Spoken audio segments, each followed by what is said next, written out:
මේ සබ්ජෙක්ට් එක ඔයගොල්ලෝ දන්නවා non banking financial business බැංකු නොවන මූල්‍ය කටයුතු right අද first day මට පොඩි හඳුන්වා දීම් කීපයක් කරන්න තියෙනවා මෙතන කවුරු හරි join වෙලා ඉන්නවද මීට කලින් මේ online classes වල හිටපු අයත් ඉන්නවද නැත්නම් කලින් හිටපු නැති අයද ඉන්නේ කට්ටිය බලන්න response කරන්න පොඩ්ඩක් කලිනුත් ඔයගොල්ලෝ මගේ class වල ඉඳලා මේ අපේ IBSL classes වල මේක ඉඳලා තියෙනවද ඔව් ඉන්නවා කියලාත් එක්කෙනෙක් දානවා right ඒක ප්‍රශ්නයක් නෑ මම නිකන් just for my information ඇහුවේ කලිනුත් class වල ඉඳපයි ඉන්න පුළුවන් okay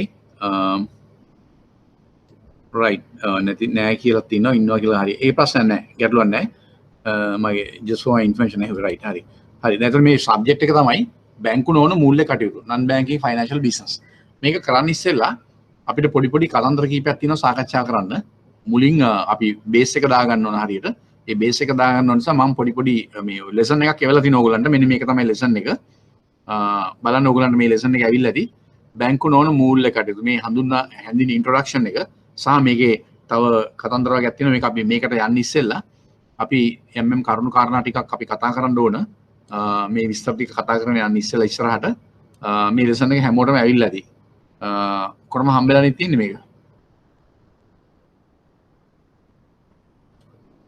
ඔක්කොම හම්බෙලා ඇති මේක හම්බෙලා තියෙන ඔක්කොම got it නේ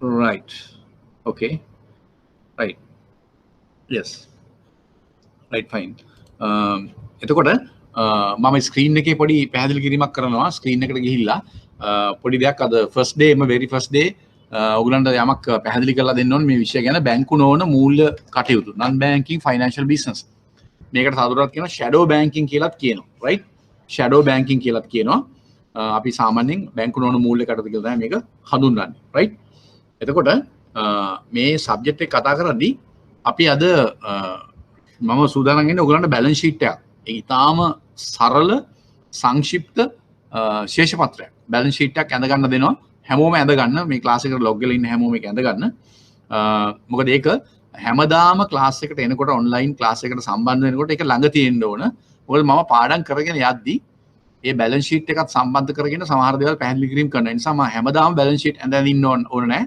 මම සාමාන්‍යයෙන් කරන්නේ හැමදාම very first day balance sheet එකක් අඳිනවා ඇඳලා ඒක ඇඳ ගන්න කියන ඕගොල්ලන්ට හැමෝටම ඔයගොල්ලෝ ඇඳගෙන ඒක තියාගන්න හැමදාම ක්ලාස් එකට සම්බන්ධ වෙනකොට ඒක ළඟ තියාගන්න දැන් ෆිසිකල් ක්ලාසස් කරන ගාලා මම ළමයින්ට ගේන්න කියනවා නමුත් දැන් ඔයගොල්ලෝ ගෙදර ඉඳලා හරි ඔෆිස් එකේ ඉඳලා හරි ඔන්ලයින් සම්බන්ධ වෙන නිසා ඔයගොල්ලන්ට ඒක ළඟ තියෙන්න ඕන ඒ බැලන්ස් ෂීට් එක මම බ්ලැක් බෝඩ් එකේ අඳිනවා හැමෝටම පේනෙයි මොන ප්‍රශ්නයක් තියෙනවද මට කියන්න රෙස්පොන්ස් කරන්න මේක දාන්න මේක මුදල් සමාගමක අපි කියමු බැංකු නොවන මූල්‍ය ව්‍යාපාරිකව මුදල් සමාගම් තියෙනවා කල්බදු සමාගම් තියෙනවා ඒ වගේ වෙනත් මූල්‍ය ආයතන තියෙනවා ඒ නිසා අපි පොදුවේ කියමු non banking financial business අපි finance company එකක balance sheet එකක් අපි සංක්ෂිප්තව ඊටාම සරලව ඇඳගමු ඇඳගෙන තියාගන්න මොකද මේ විෂය කරගෙන යද්දි මට යම් පැහැදිලි කිරීම කරන්න ඒක ඔයගොල්ලෝ ගාව තියෙන්න අවශ්‍ය වෙනවා right clear to all clear right මම කියන එක පැහැදිලි ඇතිනේ මේක මම බෝඩ් එකේ අඳිනවා හැමෝම ඇඳ ගන්න ඕනේ මේක right okay clear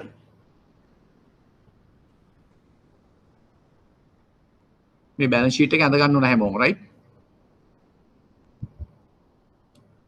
okay බලන්න බෝඩ් එකේ අඳිනවා මම පැහැදිලිව පේනවද කියලා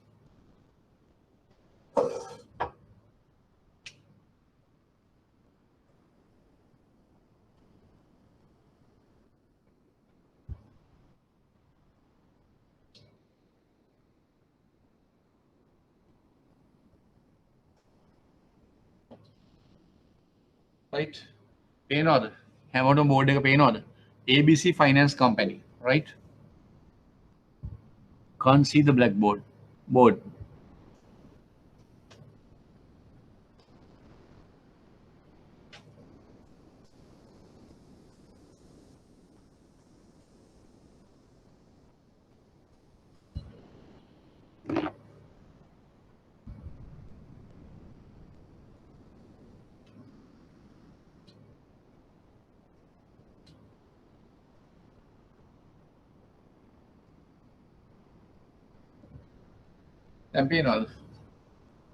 දැන් පේනවද දැන් පේන්න ඕන ABC Finance Company right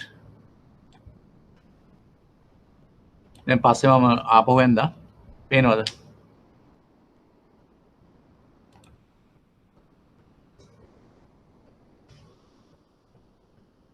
මට කියන්න බෝඩ් එක දැන් පේනවද කියලා මේක පැහැදිලි කරන්න ඕනේ ඒකයි ඔව් yes right දැන් හැමෝම බලා ගන්න මේ මුදල් සමාගමක අපි නිකන් නම් කරා ABC Finance Company කියලා. ඒකේ balance sheet එක right balance sheet එක right එතකොට මේක සාමාන්‍යයෙන් ශේෂ පත්‍රයක් නැත්නම් balance sheet එකක් කියලා කියන්නේ වර්ෂ අවසාන financial year එක අවසාන අපි හිතමු 31st March 2020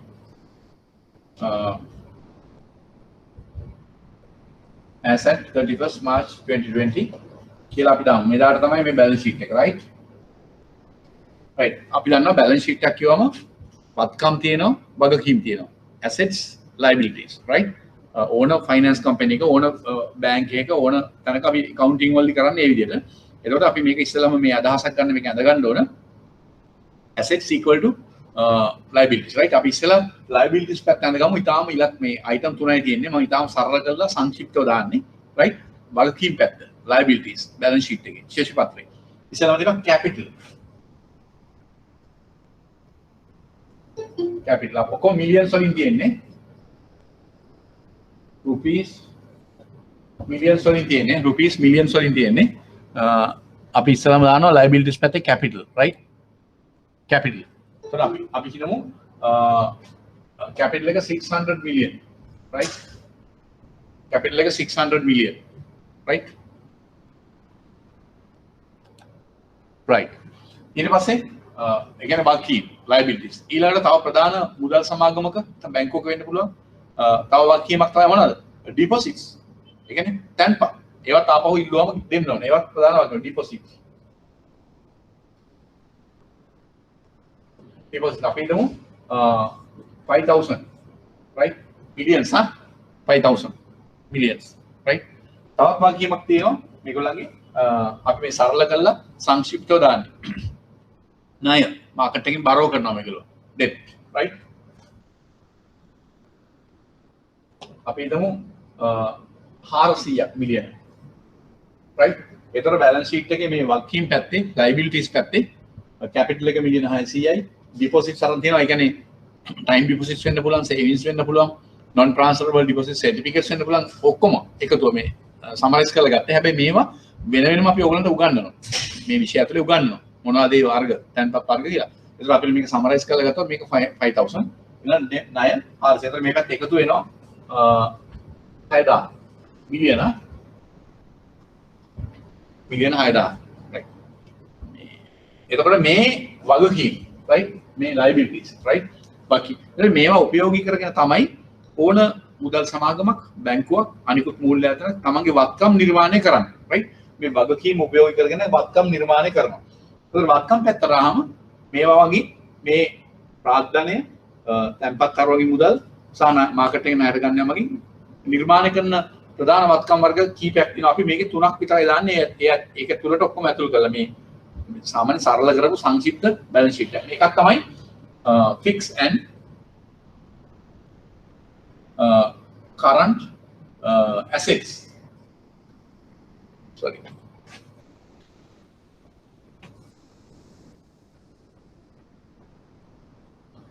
Fixed and current assets. अब मिलियन 200ක් දාමු. මිලියන 200ක්. ඊට පස්සේ මේගොල්ලෝ තව ඇති කරන වත්කමක් තමයි මේ වගකීම් උපයෝග කරන් loans and advances. අතිකාර. ණය සහ අතිකාර.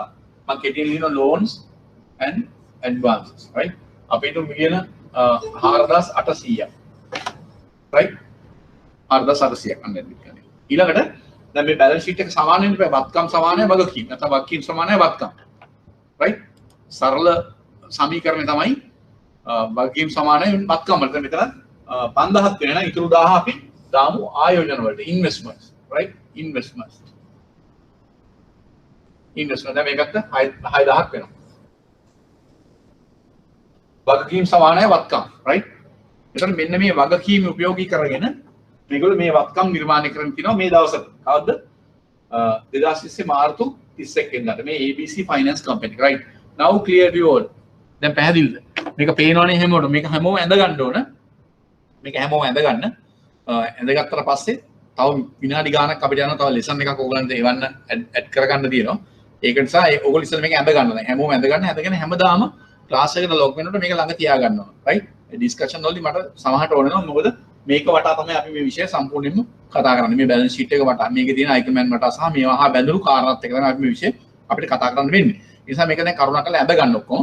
ඇඳගෙන ඉවරලා මට කියන්න මේ T අකුරක් ඉංග්‍රීසි හැටියට ගහලා මේ වකින් වත්කම් දාලා මේක ඇඳ ගන්න. right? මම පොඩි වෙලාවක් දෙන්නම් ටක් ගාලා ඇඳ ගන්න. ඔයගලන්ට පේනව නේද ඔක්කොටම? right.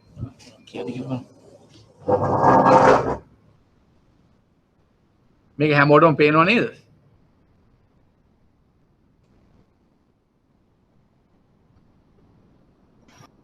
ක්ලියර් නැහැ කියලා කියනවා. ඒක ළමයි මොකද දන්නේ මේක පේනව ඇදිනේ.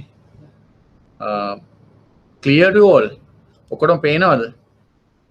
ඇඳගන්න මම පහත් කරලා ඇඳලා තියෙන එකයි මේක කැමරාවට ફોකස් වෙන විදිහට. දැන් පේන්න ඕන හැමෝටම.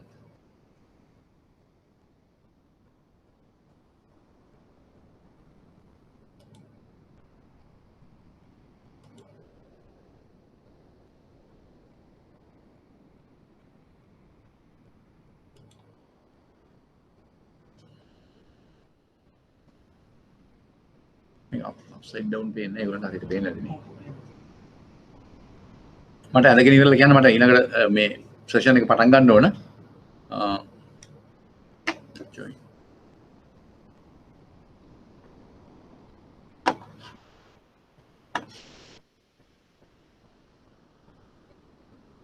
අදගෙන ඉවරලා මට කියන්න.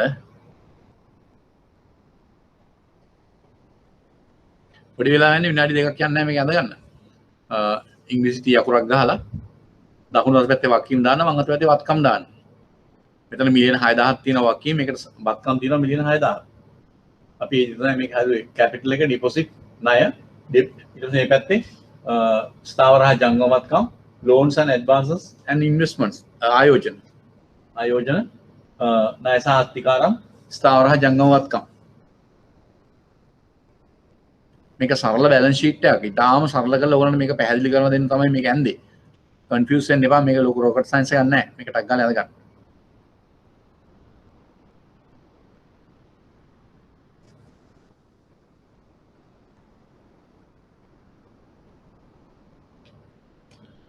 ඇඳගෙන ඉවර නම් කියන්න.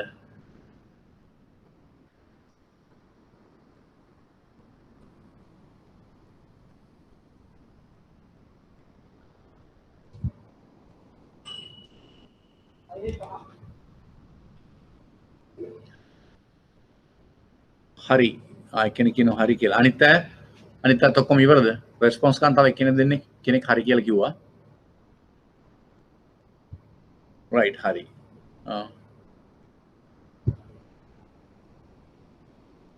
ඕකේ right. මම හිතන්නේ අනිත් අයත් අඳ ගන්න නැති.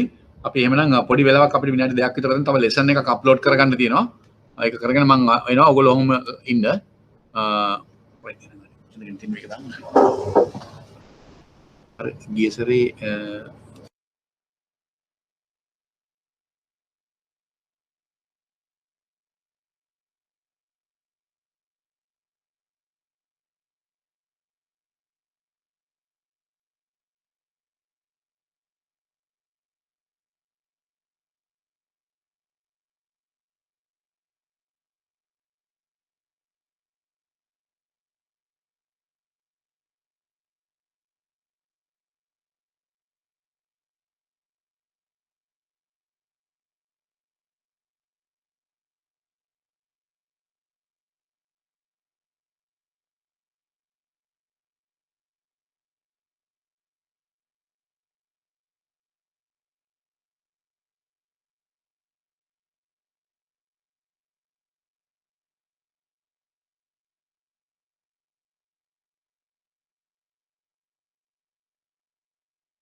ඔයගොල්ලෝ බලනවා නේ මොනවද අවුලක් තියෙනවා කියන්න මම මේක right okay right අර තව lesson එකක් අපි load කරා upload කරා මේක ඔයගලන්ට එවයි right ඔයගලන්ට දැන් අපි දැන්ට ඔයගොල්ලෝ අතේ තියෙන lesson එක පළවෙනි lesson එක අපි පටන් ගන්න යන්නේ right දැන් ඔයගොල්ලෝ ඇඳගෙන තියෙන ඔක්කොම balance sheet එක හරි right okay දැන් මම කැමතියි ඔයගොල්ලොත් එක්ක පොඩ්ඩක් මේ share කරගන්න දැන් ඔයගොල්ලෝ මේ බැංකු නොවන මූල්‍ය ආයතන non banking financial business මේ subject එක කරනකොට මූලික වශයෙන් ඔයගලන්ට දැනගන්න ඕන කාරණා කීපයක් ගැන මම පැහැදිලි කරන්න කැමතියි.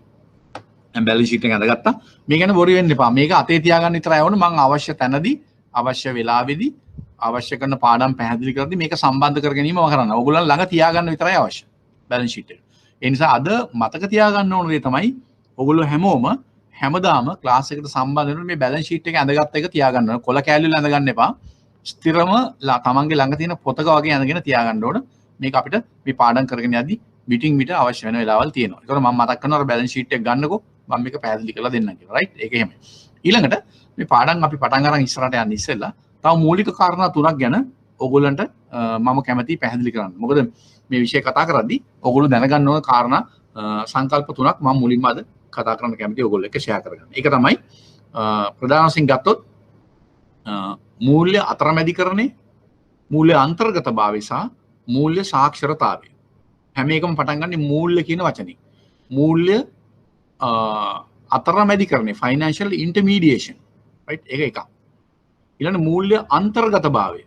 ඒ කියන්නේ financial inclusion. ඒක තව එකක්. ඊළඟට මූල්‍ය සාක්ෂරතාවය financial literacy. කවුරුත් ලියා ගන්න යන්න එපා මේවා. ලියන්න අවශ්‍ය වෙන්නේ නැහැ. ඇයිද කියනවනම් මේවා මේ විෂය ඇතුලේ අපි දිගින් දිගට පාඩම් කතා කරද්දී මේවා නැවත කතා කරනවා. මේවා පැහැදිලි කරනවා. මේවෙන් කියන්නේ මොකක්ද කියන එක අපි පැහැදිලි කරනවා. මොකද අද ෆස්ට් ඩේ අපි මේ ආරම්භයක් හැටියට මේවා මූලික වශයෙන් සරලව මේක පැහැදිලි කරගෙන ඉන්න ඕනේ මේ සංකල්ප කීපෙම. ඒ නිසා තමයි මම ඒක මතක් කරේ මූල්‍ය අතරමැදිකරණය, මූල්‍ය අන්තර්ගතභාවය සහ මූල්‍ය සාක්ෂරතාවය කියන සංකල්ප තුන අපි පැහැදිලි කරන් ඉන්න ඕන. ඒකයි මම මේක මුලින්ම මතක් කරේ. ඒතර අපි ගමු one by one. එකින් එක ගමු. මූල්‍ය අතරමැදිකරණය. Financial intermediation. Right? මූල්‍ය අතරමැදිකරණය. මොකද්ද මූල්‍ය අතරමැදිකරණය කියලා කියන්නේ? අපි බලමු මොකද්ද මූල්‍ය අතරමැදිකරණය කියන්නේ කියලා. ඉස්සෙල්ලා. Financial intermediation. Right? මේවා ලියන්න යන්න එපා කවුරුත් අහගෙන ඉන්න හොඳට. මොකද ඉදිරි පාඩම් වල මේවා නිතර නැවත අපි පැහැදිලි කරනවා සාකච්ඡා කරනවා. ඒතකොට මේවා හොඳට ඔළුවට යනවා. මොකද අද ෆස්ට් ඩේ අපි බලමු මොකද්ද මූල්‍ය අතරමැදිකරණය කියන්නේ කියලා. Financial intermediation. ඔයගොල්ලෝ දන්නවා සමාජයේ විවිධ තරාතිරමයන් ඉන්නවනේ. අපි සමාජයක් ගත්තොත් අධ්‍යාපනික වශයෙන් දැනුම වැඩිපුර තියෙන අය, සාමාන්‍ය දැනුමක් තියෙන අය, අධ්‍යාපනය නොලබපු අය, ඒ වගේම සමහරට ධනය වශයෙන් ගත්තොත් වැඩිපුර ධනය හිමි අය, ඒ වගේම මධ්‍යම පාන්තික අය, ඒ වගේම සුළු හා මධ්‍ය පරිමාණ විශ්වවිද්‍යාල දෙන අය, ඒ වගේම දිරුදුකමේ මට්ටමේ ඉන්න අය ආදී වශයෙන් විවිධ තරාතිරම් වල ඉන්නවා. හැම නොඑක් ආකාරයෙන් ගත්තම සමාජයේ විවිධ තරාතිරම් වල ඉන්නවා. මේ අතර අපිට කැපිපෙන තත්ත්වයක් තියෙනවා. ඒක තමයි සමහර අයට මුදල් ආර්ථික සම්පත් ධනය යහමින් තියෙනවා. ඒ කියන්නේ වැඩිපුර තියෙනවා. right? ඒ කියන්නේ අපි කියනවා excess liquidity. නැත්නම් අධික ලෙස ඒගොල්ලන්ට මුදල් සම්පත් දේපල තියෙනවා. ඒ වගේම තව කොටසක් සමාජයේ අපි ඉන්නවා. අපි දන්නවා අපි දැකලා තියෙනවා. එහෙම මූල්‍යමය සම්පත් එහෙම අධික ලෙස එහෙම නැත්නම් ඉතිරි කිරීම කරන්න ප්‍රමාණවත් විදිහට එහෙම නැත්නම් ඒගොල්ලන් ජීවත් වෙන්න ප්‍රමාණවත් විදිහට නැහැ. සමහරට ව්‍යාපාරයක් කරනවා වෙන්න පුළුවන්. එයාට ප්‍රමාණවත් මුදලක් නැති වෙන්න පුළුවන්. සමහරට වෙනත් රැකියාවක් කරනවා වෙන්න පුළුවන්. ඒක දියුණු කරගන්න එයාට මුදල් අවශ්‍ය වෙන්න පුළුවන්. ඒ වගේ සමාජයේ ඉන්නවා වැඩිපුර ආර්ථික සම්පත් මුදල් එහෙම තියෙන අය වගේම ඒවා අවශ්‍ය නැහැ. කණ්ඩායම් දෙකක් ඉන්නවා. right? නීඩි සෙක්ටර් එකක් ඉන්නවා. එක්සස් තියෙන සෙක්ටර් එකක් ඉන්නවා. මේ දෙකවල. එතකොට මූල්‍ය අතරමැදිකරණය කියලා කියන්නේ මෙන්න මේ අංශ දෙක කියන්නේ මේ වැඩිපුර තියෙන අංශයත් මුදල් අවශ්‍ය වෙන අංශයත් සම්පත් අවශ්‍ය වෙන අංශයත් සම්බන්ධ කරන නැත්නම් අතරමැදින් ඉඳගෙන සම්බන්ධ කරන ආයතන වල තමයි කියන්නේ මේ මූල්‍ය අතරමැදිකරණ ආයතන කියලා. ඒතකොට මොනවද මේ අපි දන්න විදිහට මේ ආයතන ප්‍රධාන වශයෙන් බැංකු. කියන්නේ වාණිජ්‍ය බැංකු වෙන්න පුළුවන්, විශේෂ බැංකු වෙන්න පුළුවන්. ඊළඟට මුදල් සමාගම්, ෆයිනෑන්ස් කම්පැනි. ඒ වගේම ලීසින් කම්පැනි. ඒ කියන්නේ කල්බදු සමාගම්. ඊළඟට තවත් තියෙනවා මූල්‍ය ආයතන රාශියක්. අපි ඒවා ගැන වෙනම බැංකු නොවන මූල්‍ය ආයතන මොනවද කියලා අපි වෙනම කතා කරනවා. ඒ පාඩම් ඉස්සරහට සාකච්ඡා කරන්න තියෙනවා. එතකොට මෙන්න මෙවැනි මූල්‍ය ආයතන තමයි මූල්‍ය වෙළඳපොලේ ලංකාවේ නෙවෙයි ලෝකෙත් එහෙමයි. මූල්‍ය අතරමැදිකරණදී අතරමැදි ඉඳගෙන මේ පාර්ශවයන් දෙක මම කියපු කලින් කියපු පාර්ශවයන් දෙක සම්බන්ධ කරන්නේ මෙන්න මේ ආයතන. මේවට කියනවා පොදුවේ අපි මූල්‍ය ආයතන. financial institutions. එතන මේවා තමයි මේ මූල්‍ය අතරමැදිකරණ ආයතන. financial intermediaries. මූල්‍ය අතරමැදියන්.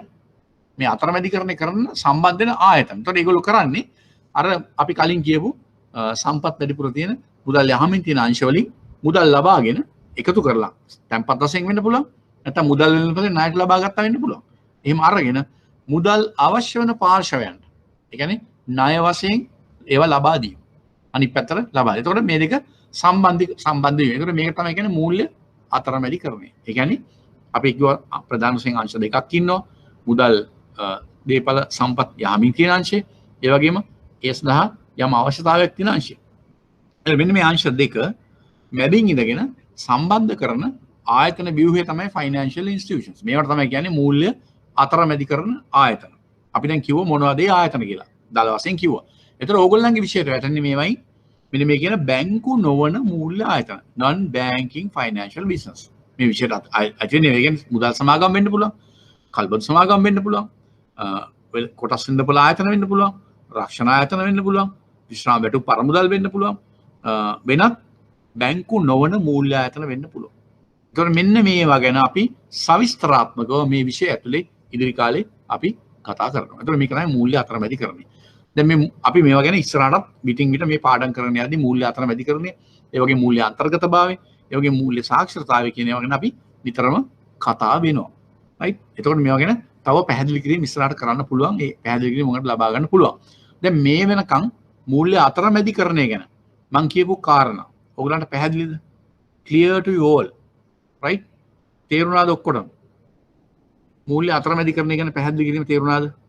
මේවා තේරුම් අරගෙන හෙමින් අපි ඉස්සරහට යන්න ඕන. රෙස්පොන්ස් කරන්න බං. okay. clear. මූල්‍ය අතරමැදිකරණය. ඊටම සරලයි. බොහොම සරල දෙයක් මේක. මූල්‍ය අතරමැදිකරණය. ඔයගොල්ලෝ කවුරුත් මේ ගැන උනන්දුවක් නැද්ද? රෙස්පොන්ස් කරන්නේ නැහැ කවුරුත්. yes. දෙන්නේ කියනවා yes right. දැන් අපි මේ සංකල්ප තුන ඉස්සෙල්ලා පැහැදිලි කරගෙන ඉන්න ඕනේ. මේ විෂය ඇතුළට යන්න ඉස්සෙල්ලා right. ඒ කියන්නේ බැංකු නොවන මූල්‍ය non banking financial business right. බැංකු විෂය වුණත් බැංකු නොවන මූල්‍ය ආයතන විෂය වුණත් මේ බැංකින් සර්ටිෆිකේට් එකේ බැංකින් ඩිප්ලෝමා එකේ තියෙන ඕන විෂයකදී මේ කාරණා වලට වැදගත් වෙනවා. right. මේවා සාමාන්‍ය මූලිකම කාරණා. right. එක කාරණයක් අපි කතා කරා. මූල්‍ය අතරමැදිකරණය අපි කතා කරා. මොකද්ද මූල්‍ය අතරමැදිකරණය කියන්නේ? කවුද ඒකට සම්බන්ධ වෙන ආයතන? කොහොමද ඒක වෙන්නේ කියලා. කොහොමද ඒක වෙන්නේ කියන එක මම පැහැදිලි කරේ නැහැ. මේක තේරුණාද? clear right.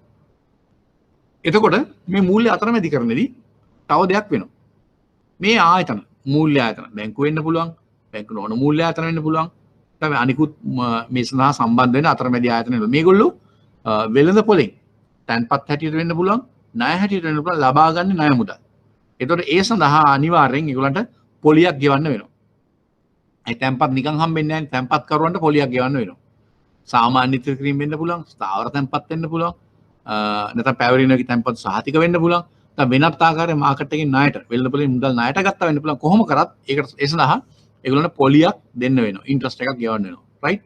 ඒකට කියනවා පොලිය කියලා. ණය ලබා ගැනීමේ පොලිය. නැත්නම් තැන්පත් ලබා ගැනීමේ පොලිය. රයිට්? ඒ පැත්ත. අනිත් පැත්ත තමයි ණය වශයෙන් මේ මුදල් ලබා දෙනකොට ඒ සඳහා ණය ලබා ගන්න අයගෙන් ඒ සඳහා පොලියක් අය කරනවා. මුදලක් අය කරනවා. ණය ලබා ගන්න. ඒතර ඒකටත් අපි කියන්නේ පොලිය. ඒතර මේ තැන්පත් ලබා ගැනීමේදී හෝ වෙළඳපොලෙන් ණය මුදල් ලබා ගැනීමේදී හෝ ගෙවන පොලිය වගේම ණය ලබා දීමේදී ණය අවශ්‍යත් ණය ලබා දීමේදී අය කරන පොලියත් ඒකටත් කියන්නේ පොලිය. ඉන්ට්‍රස්ට් එක. එතකොට මේ දෙක අතර පරතරයක් තියෙනවා.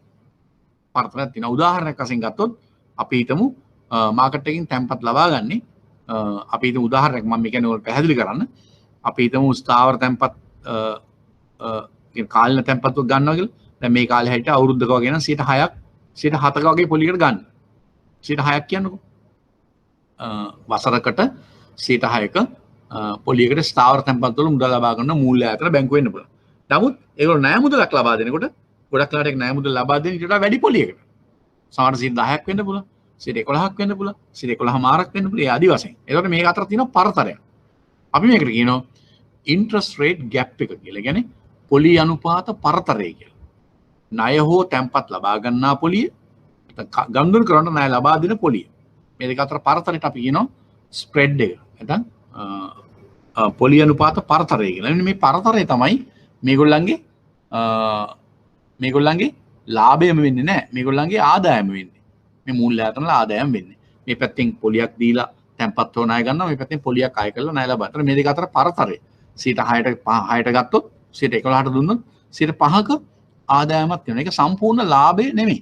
මේ මූල්‍ය ආයතන වල. මූල්‍ය ආයතන මේ ආදායමෙන් තමයි බැංකුවල නඩත්තු කටයුතු, පඩිනඩි ගෙවීම, අනිකුත් වියදම්, ඒගොල්ලන්ගේ විදුලි බිල්පත් ගෙවීම, ජල බිල්පත් ගෙවීම, ඒගොල්ලන්ගේ අනිකුත් සම්පූර්ණ වියදම් පියව ගන්නේ මෙන්න මේ ආදායම. ඒතර ඒ ආදායමත් ගියාට පස්සේ රජයට බදු ගෙවන්න අවශ්‍ය නම් බදුත් ගෙවුවට පස්සේ ඉතුරු වෙන කොටස තමයි ඒගොල්ලන්ගේ ශුද්ධ ලාභය වෙන්නේ. ශුද්ධ ලාභය වෙනවා. ඒ වුණා දැන් මූල්‍ය අතරමැදිකරණේ කියන සංකල්පෙත් එක මම මේ ටිකත් පැහැදිලි කරේ මේක තමයි මූල්‍ය වෙන්න පොලේ වෙන්නේ. මුදල් එකතු කරගන්නවා, ඒ වගේම අනිත් පැත්තෙන් අවශ්‍යයට ණය දෙනවා. ඒ දෙක අතර පොලි අනුපාත වල පරතරයක් තියෙනවා. ඒක තමයි ඒගොල්ලන්ගේ ආදායම වෙන්නේ. ඒ ආදායම ඒගොල්ලන්ගේ ඕවර්හෙඩ්ස් ගියාට පස්සේ සම්පූර්ණ වියදම් අඩු කරලා පස්සේ ඉතුරු ටික තමයි සුද්ධ ලාභය වෙන්නේ බදු ගෙවුවට පස්සේ. රයිට්? ක්ලියර්? මූල්‍ය අතරමැදිකරණය කියන සංකල්පෙත් එක්ක ඔය ටිකක් පැහැදිලි කරගන්න ඕගොල්ලෝ දන්නවා. මේ බැංකර්ස්ලා මෙතන ඉන්නේ. මෙතන බැංකර්ස්ලා නේ ඉන්නේ ගොඩක්. ස්කූල් ලීවර්ස්ලාත් ඉන්නවද? බැංකර්ස්ලා නේද ගොඩක් ඉන්නේ මෙතන. බලන්න කොහොමද මට කියන්න බැංකර්ස්ලා කවුද කියන්නේ? ඒගොල්ලෝ බැංකුවේ නම ගහන ටට්ටක් ගාලා රෙස්පොන්ස් කරන. මෙතන ඉන්න බැංකර්ස්ලා මේ ජොයින්ලා ඉන්නවා දැන් මේනොට 30ක් විතර. ඔයගොල්ලෝ ටට්ටක් ගාලා කියන්න මොන බැංකුවේද කියලා. ඔයගොල්ලන්ගේ බැංක්ස් මොනවද කියලා කියන්න. කෙටියෙන් ගහන්න.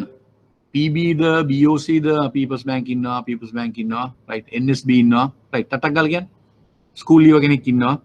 HNB ඉන්නවා right තව මොනවද බැංක්ස්? ඉක්මනට සම්පත් okay සම්පත් ඉන්නවා HNB ඉන්නවා right ස්කූල් ලීව කෙනෙක් ඉන්නවා තව ස්කූල් ලීව කියන්න ටක් ගාලා ඉක්මනට ස්කූල් ලීව right okay ස්කූල් ලීව 30 ඉන්නවා මේ වෙලාව ක්ලාස් එකේ ජොයින් වෙලා ස්කූල් ලීව right okay ස්කූල් ලීව ඉක්මනට සෙලාන් ඉන්නවා right හරි ස්කූල් ලීව යුනිවර්සිටි ස්ටුඩන්ට් කෙනෙක් ඉන්නවා right okay fine තව 30ක් විතර ඉන්න තාම 10ක්වත් රෙස්පොන්ස් කරේ නැහැ right okay මෙතන බැංකර්ස්ලාත් ඉන්නවා බැංකු නෝනායත් ඉන්නවා යුනිවර්සිටි ස්ටුඩන්ට් කෙනෙකුත් ඉන්නවා අනාගතේ බැංකුවට යන්න බලන්න වෙන්න පුළුවන් right anyway okay right කමන්නේ මම කියන්නේ දැන් ඕගොල්ලෝ මේක බැංකු නුනත් ප්‍රශ්න නැහැ මේ විෂය හදාරදී ඕගොල්ලෝ දැනගන්න ඕන ඕක තමයි වෙන්නේ මූල්‍ය වෙළඳ පොලේ වෙන්නේ තැන්පත් ලබා ගන්නවා ණය දෙනවා මේ දෙක අතර පාරදත් එක තමයි ආදායම ඉතින් අනික් වියදම් අඩුවට පස්සේ තමයි ශුද්ධ ලාභය එනවා ඕක තමයි මූල්‍ය අතරමැදිකරණත් එක දැනට දැනගන්න තියෙන ටික ඉස්සරහට අපි අනිත් ඒවා කතා කරමු right එක concept එකක් අපි කතා කරමු මොකද්ද මූල්‍ය අතරමැදිකරණය right financial intermediation ඊළඟට අපි යනවා ඊළඟ කතන්දරේ මූල්‍ය අන්තර්ගතභාවය financial inclusion මේක කියන්නේ financial inclusion මූල්‍ය අන්තර්ගතභාවය මොකද්ද මූල්‍ය මේ ලියන්න එපා කවුරුත් මේවා අහගෙන ඉන්න හොඳට මේවා ඉදිරි කාලේ ඔයගොල්ලන්ට මේවා මේ ගැන නිතර කතා කරද්දී මේවා පැහැදිලි වෙනවා right මූල්‍ය අන්තර්ගතභාවය මොකද්ද මූල්‍ය අන්තර්ගතභාවය කියන්නේ financial inclusion right මූල්‍ය අන්තර්ගතභාවය අපි මේක පැහැදිලි කරගන්න අවශ්‍යයි මොකද්ද මේ කියන සංකල්පය කියලා right මූල්‍ය අන්තර්ගතභාවය කියලා කියන්නේ ඔයගොල්ලන්ට මම කලින් පැහැදිලි කරා සමාජයේ විවිධ මට්ටමේ විවිධ තරාතිරමයා ඉන්නවා අපි දන්නවා ධනවත් ධනය යහමින් තියෙන පිරිසක් ඉන්නවා ඒ වගේම මධ්‍යම පාන්තික අය ඉන්නවා අඩු ආදායම් ලාභින් ඉන්නවා ඒ පැත්තෙන් ගත්තම අනිත් පැත්තෙන් ගත්තම අධ්‍යාපන වශයෙන් යම් මට්ටමකට අධ්‍යාපන ලැබුපු අය ඉන්නවා සාමාන්‍ය වශයෙන් අධ්‍යාපන ලැබුපු අය ඉන්නවා අඩු අධ්‍යාපනයක් ලැබුපු අය ඉන්නවා ඒ වගේම අධ්‍යාපන ලැබුපු අයත් ඉන්න පුළුවන් ඒ පැත්තෙන් ගත්තා ඒ වගේම නොඑක් සමාජ මට්ටම් වල තරාතිරම් වල ඉන්නවා අධ්‍යාපනය ලැබුපු අය ඒ වගේම ආර්ථික වශයෙන් යම් ආකාරයක ක්‍රියාකාරීව වැඩ කරන්න පුළුවන් අය ඒ වගේම නොඑක් අය පූජක පක්ෂී ඉන්න පුළුවන් ඒ වගේම සාමාන්‍ය ජනතාව ඉන්න පුළුවන් වතුකම් කරෝ ඉන්න පුළුවන් සාමාන්‍ය ජනතාව, ඒ වගේම රජයේ රැකියාවල් කරන අය, පෞද්ගලික රැකියාවල් වගේ නොයෙක් ආකාරයේ විවිධ තරාතිරම් වල විවිධ ස්තරවල ඉන්න සමාජය. ඒක තමයි සමාජයක් කියලා කියන්නේ. එතකොට මූල්‍ය අන්තර්ගතභාවය කියලා කියන්නේ අපි සරල කළා කිව්වොත් මූල්‍ය අන්තර්ගතභාවය කියලා කියන්නේ මෙන්න මේ සමාජයේ ඉන්න සෑම තරාතිරමකම අයට ගැළපෙන ආකාරයේ මූල්‍ය නිෂ්පාදන, මූල්‍ය නිමැවුම් හා සේවාවන් පිරිනමමින් ඔෆර් කරලා පිරිනමමින් ඔවුන් ක්‍රමානුකූල නීත්‍යානුකූල පිළිගත් මූල්‍ය ක්‍රමයට ඇතුළත් කර ගැනීම නැත්නම් අන්තර්ග්‍රහණය කර ගැනීම නැත්නම් ඉන්ක්ලූඩ් කර ගැනීම නැත්නම් ඇතුල් කර ගැනීමට අපි කියනවා මූල්‍ය අන්තර්ගතභාවය, ෆයිනෑන්ෂල් ඉන්ක්ලූෂන්. මේකේ තියෙනවා කොන්දේසි කීපයක්. එකක් තමයි සමාජයේ ඒ තරාතිරම් වලට ගැළපෙන ආකාරයේ මූල්‍ය නිෂ්පාදන හා සේවාවන් ඒ මූල්‍ය ආයතන වලට තියෙන්න ඕන. රයිට්? ඒගොල්ලන්ට දැරිය හැකි මිලකට ඒ ස්තරයන්ට affordable cost එකක්. ඒගොල්ලන්ට දරන්න පුළුවන් cost එකකට මේ මූල්‍ය නිමැවුම් හා සේවාවන් පිරිනමන්න ඕන. ඒ වගේම ඒ අය ඒ මූල්‍ය නිමැවුම් හා නිෂ්පාදන හරහා පිළිගත් නීත්‍යානුකූල ක්‍රමානුකූල මූල්‍ය හා බැංකු ක්‍රමයට ඔවුන් ඇතුළත් කරගෙන ඒ ක්‍රමයේ කොටස්කරුවන් බවට ඔවුන් පත් කරගන්න අවශ්‍යයි. ඒ තුලින් තමයි මූල්‍ය අන්තර්ගතභාවය වැඩි දියුණු වෙන්නේ. ඒ කියන්නේ ෆයිනෑන්ෂල් ඉන්ක්ලූෂන් එක වැඩි වෙනවා කියන්නේ ඒකයි.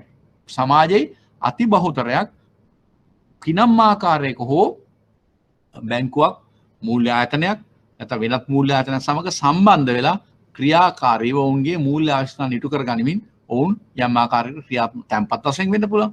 ලබාගත් හැටියට වෙන්න පුළුවන්. ඒ ඇයි. ඒතර මේකෙදී ඕගොල්ලෝ මතක තියාගන්න ඕන දෙයක් තමයි සමාජය බැලුවම නොඑක් ආකාරයේ මූල්‍ය ආයතන තියෙනවා කියලා අපි කලින් කිව්වනේ. බැංකු තියෙනවා.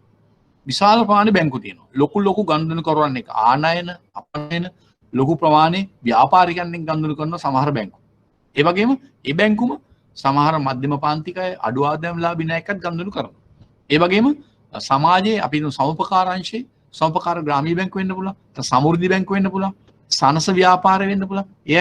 ඒ අයගේ සමාජිකයන් සමග ඔවුන්ගේට ගැළපෙන ආකාරයට ඔවුන්ට ඔෆර් කරන ඔවුන්ට දැරිය හැකි මිලකට affordable cost එකකට ඔවුන්ගේ ඒ සමාජිකයන්ට මූල්‍ය හා නිමැවුම් හා සේවාවන් සපයනවා. ඒතර අන්න ඒක මගේ සමාජයේ විවිධ ස්තරයන්ට ගැළපෙන ආකාරයට ඔවුන්ට දැරිය හැකි මිලකට මූල්‍ය නිෂ්පාදන සේවාවන් පිරිනමමින් ඔවුන් මේ මූල්‍ය ක්‍රමයට ඇතුළත් කර ගැනීම මූල්‍ය අන්තර්ගතභාවය කියලා කියනවා. ඒක ෆයිනෑන්ෂල් ඉන්ක්ලූෂන්.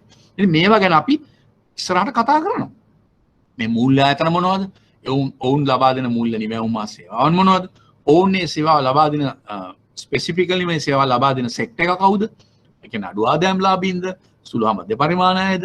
එහෙම නැත්නම් වැලි කර්මාන්තයේ ඉන්න අයද? එහෙම නැත්නම් ටිකක් යහමින් ටිකක් ආනයන අපනයන වගේ කටයුතු ව්‍යාපාර වලට යෙදෙන අයද? ඒ ආදී වශයෙන් අපි වෙන් කළා අඳුරගෙන කතා කරන්න අවශ්‍යයි. ඒතකොට මේක තමයි මූල්‍ය අන්තර්ගතභාවය කියන්නේ. මේ සංකල්ප. තව එකක් දැන් දෙකක් කතා කරා. මූල්‍ය අතරමැදිකරණේ මූල්‍ය අන්තර්ගතභාවය. රයිට්? මේ දෙකම දැන් පැහැදිලිද? ක්ලියර්. දෙවෙනි එකත් පැහැදිලිද? මේව කතා කරගෙන යන්න ඕන ඉස්සරහට. Right? All bankers and non-bankers, school leavers, clear to you all. Please response. Equal response can clear. Two things. Financial intermediation and financial inclusion. Right? දෙකම හරිද? සෙලාන් හිටියා මෙතන මට මතකයි HNB හිටියා, සම්පත් හිටියා, People's Bank හිටියා, NSB හිටියා, school leavers ලා university student කෙනෙක් හිටියා. Right? Okay, right. ඒ දෙකම තේරෙනවා. පැහැදිලි. Right? Clear. Okay, right. Right. දැන් අපි තුන්වෙනි එක කතා කරන්න අවශ්‍යයි. තුන්වෙනි එක. දැන් අපි දෙකක් කතා. මූල්‍ය අතරමැදිකරණේ, මූල්‍ය අන්තර්ගතභාවය, මූල්‍ය සාක්ෂරතාවය. Financial literacy. මූල්‍ය සාක්ෂරතාවය. මොකද්ද මේ මූල්‍ය සාක්ෂරතාවය? නිකන් සාමාන්‍ය සාක්ෂරතාවය නෙවෙයි. මෙතන මම අලසන මූල්‍ය සාක්ෂරතාවය. Financial literacy. මේකත් වැදගත්. ඔයගොල්ලන්ගේ විෂයට වැදගත්. අනිකුත් මේ බැංකින් ඩිප්ලෝමා එකේ බැංකින් සර්ටිෆිකේට් එක අනිත් විෂයන්ටත් මේක වැදගත්. ඔයගොල්ලෝ බැංකර්ස්ලා හැටියට අනාගතයේ බැංකර්ස්ලා වෙන්න ඉන්න හැටියට එහම බැංකින් ඩිප්ලෝමා එක හදාන ස්ටුඩන්ට්ස්ලා හැටියට මේක ඔයගොල්ලෝ දැනගන්න අවශ්‍යයි. මොකද්ද ෆයිනෑන්ෂල් ලිටරසි? මූල්‍ය සාක්ෂරතාවය කියන්නේ. සාමාන්‍ය සාක්ෂරතාවය කියන්නේ මොකද්ද? අපි කියන්නේ මොකද්ද? සාමාන්‍ය සාක්ෂරතාවය. අපි මූල්‍ය කියලා අමතක කරන්නකො. චලමු සාමාන්‍ය සාක්ෂරතාවය කියන්නේ අකුරු ලිවීමේ, කියවීමේ හා තේරුම් ගැනීමේ හැකියාව. අපි සරලව කිව්වොත් එහෙමනේ. අකුරු ලියන්න කියවන්න ඉලක්කම් අකුරු ලියන්න කියවන්න තේරුම් ගැනීමේ හැකියාව. සාමාන්‍යයෙන් අපි සාක්ෂරතාවය කියලා කියනවා. යමක් කියලා තේරුම් ගැනීම, යමක් අවබෝධ කර ගැනීම. ඒ වගේම අකුරු වෙන්න පුළුවන් ඉලක්කම ඒ ආදි වශයෙන් ඒ අවබෝධ කරගැනීමේ හැකියාව. යම් ආකාරයක දැනුම. ඒතර දැන් ඕගොල්ලෝ බැංකර්ස්ලා මෙතන ඉන්නවා. ස්කූල් ඉයර්ස් දැන් ඕගොල්ලෝ යම් ආකාරයක සාක්ෂරතාවයක් තියෙන අය. ඉහළ මට්ටමක සාක්ෂරතාවයක් තියෙනවා. මොකද ගණන් හදන්න පුළුවන්, පතපොත කියවන්න පුළුවන්, වැඩිදුර ඉගෙන ගන්න පුළුවන්. ඕගොල්ලෝ විභාග පාස් කරලා තියෙනවා. සාමාන්‍ය පෙළ සමත්, උසස් පෙළ සමත්, තවත් විභාග සමත් වෙන්න පුළුවන්. ඒ ඇයි ඕගොල්ලන්ට සාමාන්‍යයෙන් ඒතර සාක්ෂරතාවයක් තියෙනවා. හොඳ සාක්ෂරතාවයක් තියෙනවා. නමුත් මම අර කියපු සමාජීය විවිධ ස්තරයන් ගත්තම ඔයාලා මම කියවා ස්තරයන් කීපයක් ඉන්නවා. අඩු අධ්‍යාපන ලැබුවයි, සාමාන්‍ය අධ්‍යාපන ලැබුවයි, ඉහළ අධ්‍යාපන ලැබුවයි, ඒ වගේම වෙනත් ස්තරයන් ඉන්නේ. පූජක පක්ෂ වෙන්න පුළුවන්, නැත්නම් සාමාන්‍ය ජනතාව වෙන්න පුළුවන්, වතුගම්කරුවෝ වෙන්න පුළුවන්, රාජ්‍ය සේවකයෝ වෙන්න පුළුවන්, පෞද්ගලිකාංශය වෙන්න පුළුවන්, වෙනත් විදේශ රැකියා කරන අය නොඑක ආකාරයේ. මේගොල්ලෝ පොදුවේ ගත්තම මේ අයට සාක්ෂරතාවය අඩු වැඩි වශයෙන් තියෙන්න පුළුවන්, අඩු වෙන්න පුළුවන්, වැඩි වෙන්න පුළුවන්, හොඳ මට්ටමේ තියෙන්න පුළුවන්. නමුත් මූල්‍ය සාක්ෂරතාවය කියන එක, ෆයිනෑන්ෂල් ලිටරසි කියන එක හැමෝගෙම එක මට්ටමක නැහැ. සමහරට ඉගෙන ගත්ත, සමහර උපාධි ලබා ගත්ත අය, උසස් අධ්‍යාපනය ලැබුවා අය පවා මේ මූල්‍ය සාක්ෂරතාවය කියන එක සමහරට අඩු වෙන්න පුළුවන්. නොදැන ඒ කියන්නේ මූල්‍ය අධ්‍යාපනය, ඒ financial discipline, financial education, financial literacy මේ කොහොම කිව්වත් එකයි. අදහස එන්නේ මූල්‍ය සාක්ෂරතාවය කිව්වත්, මූල්‍ය අධ්‍යාපනය කිව්වත්, මූල්‍ය විනය කිව්වත් මේ ඔක්කොම අපිට එකට ගන්න පුළුවන්. මේවා අඩු මට්ටමක තියෙන්න පුළුවන්. එතකොට මෙන්න මේ මූල්‍ය සාක්ෂරතාවය කියන තේ නයින් බෙලම අපිට වැදගත් වෙනවා. මොකක්ද ඒතර මූල්‍ය සාක්ෂරතාවය කියලා කියන්නේ? අපි කතා කරන්නේ මොකක්ද කියලා මූල්‍ය සාක්ෂරතාවය. අපි මූල්‍ය සාක්ෂරතාවය වටේ ගියේ දැන් මේ. මූල්‍ය සාක්ෂරතාවය අදාළ වෙන්නේ කාටද? ඒක කොහොමද අදාළ වෙන්නේ? ඒ ආදී දේවල් කතා කරන මොකද්ද මූල්‍ය සාක්ෂරතාවය කියලා අපි තාම පැහැදිලි කරගත්තේ නැහැ. මොකද්ද මූල්‍ය සාක්ෂරතාවය කියලා කියන්නේ? ඊටාම සරලව කෙටියෙන් අපිට මේක පැහැදිලි කරගන්න අවශ්‍යයි. මේ පාඩමට මේ විෂයට අදාළ වෙන විදිහට අපි ඉස්සරහට තවදුරටත් මේවා මේ පාඩම් ඇතුලේ විටින් විට අපි මේවා කතා කරනවා. මේ සංකල්ප කතා කරනවා. මූල්‍ය අන්තර්ගතභාවය, මූල්‍ය අතරමැදිකරණය, මූල්‍ය සාක්ෂරතාවය ආදී වශයෙන් මේවා කතා කරනවා. මොකද්ද මූල්‍ය සාක්ෂරතාවය කොහොමද අපි හඳුනාගන්නේ? මූල්‍ය සාක්ෂරතාවය කියන එක අපි කොහොමද හඳුනාගන්නේ? ඒක අපි බලන්න අවශ්‍යයි.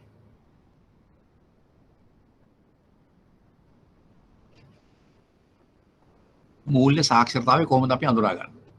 right? හඳුනාගන්නේ කොහොමද? දැන් මම කියන ප්‍රධාන කාරණා හතරක් ගැන. හතරක්. 1 2 3 4. මොකද්ද?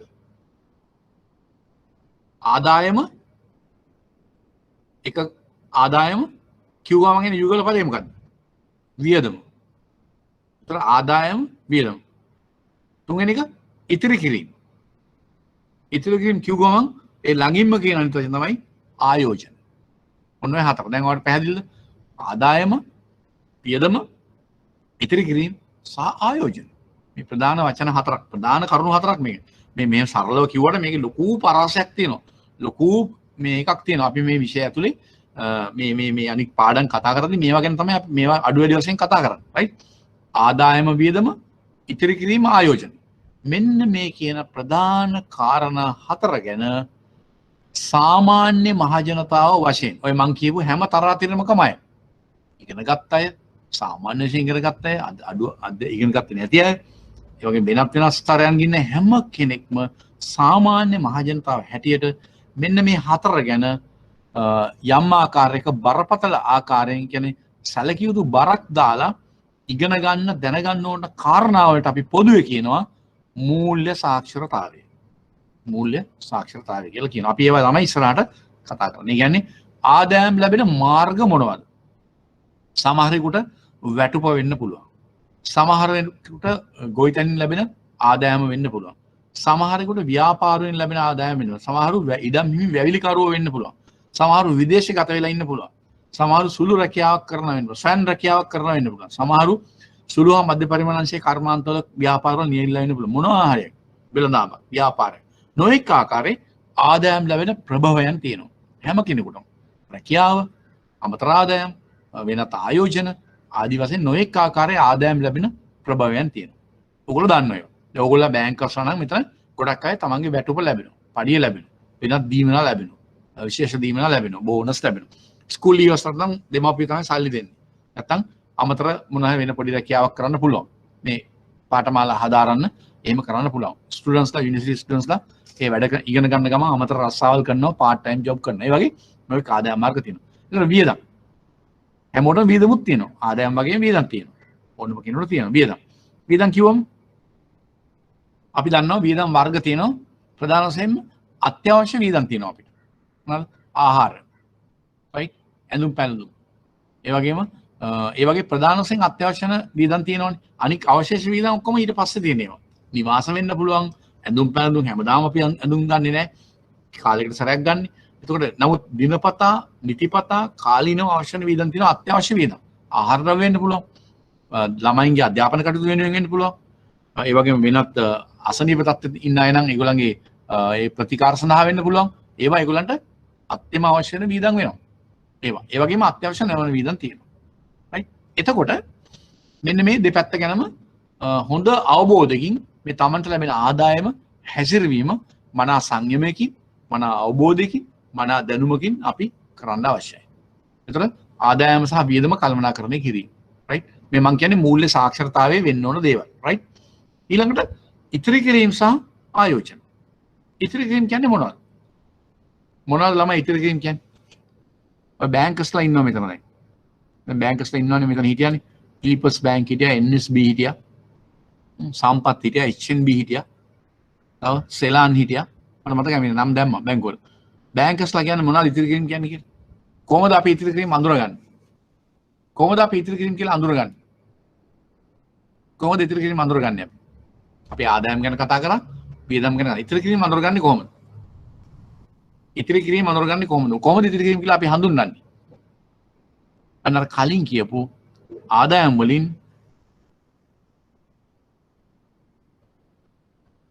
කලින් කියපු ආදායම් වලින් අපිට යම්කිසි වියදම් කළාට පස්සේ යම්කිසි ප්‍රමාණයක් ඉතුරු කරගන්න පුළුවන් නම් ඒක අපි කියන සරලව ඉතිරි කිරීම කියලා. ඒ කියන්නේ ලැබෙන ආදායමෙන් අවශ්‍යම වියදම් කළාට පස්සේ ඉතිරි වෙන මුදලට අපි ඉතිරි කිරීමට හඳුනා ගන්න පුළුවන් අපිට.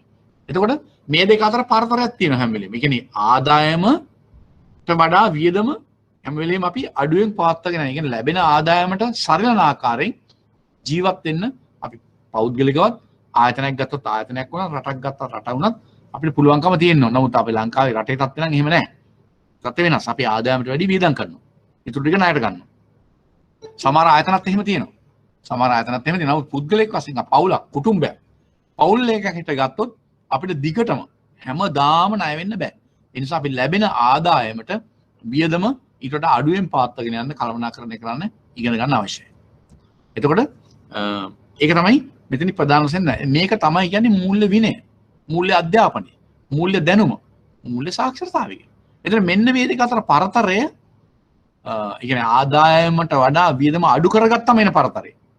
ඒකයි මම පරතරය කියන්නේ. නතු ආදායමට වඩා වියදම වැඩි නම් ඒ පරතරය කියන්නේ හිඟයක්, ඩිෆිසිට් එකක්. නමුත් ආදායමට වඩා වියදම අඩුවෙන් පවත්වාගෙන අන්න ඒ පරතරය වැඩි කරගන්න එක සර්ප්ලස්. ඒ කියන්නේ ඉතිරි කිරීම. ඒක වැඩි කරගන්න පුළුවන් ක්‍රම දෙකක් තියෙනවා. එක්කෝ පවත්නා වියදම මේ මට්ටමේ තියාගෙන ආදායම වැඩි කර ගැනීම. එතකොට මේ පරතරය වැඩි වෙනවා. එහෙම නැත්නම් ආදායම වැඩි නොවි එකම මට්ටමේ තියෙන අතරේ තමන්ගේ වියදම් අනවශ්‍ය වියදම් කපා හැරලා අත්‍යවශ්‍ය වියදම් විතරක් කරලා ඒක අඩු කර ගැනීමනුත් ඒ පරතරය වැඩි කරන්න පුළුවන්. ඒ සර්ප්ලස් එක වැඩි කරගන්න පුළුවන්. එහෙනම් ඉතින් මේවා ගැන තියෙන දැනුම, අවබෝධය කොහොමද මේවා කරන්නේ? මොනවද මේවා තියෙන ටෙක්නික්ස්? මේවා කොහොමද වැඩි කරගන්නේ? තමන්ගේ ආදායම වැඩි කරගන්නේ කොහොමද?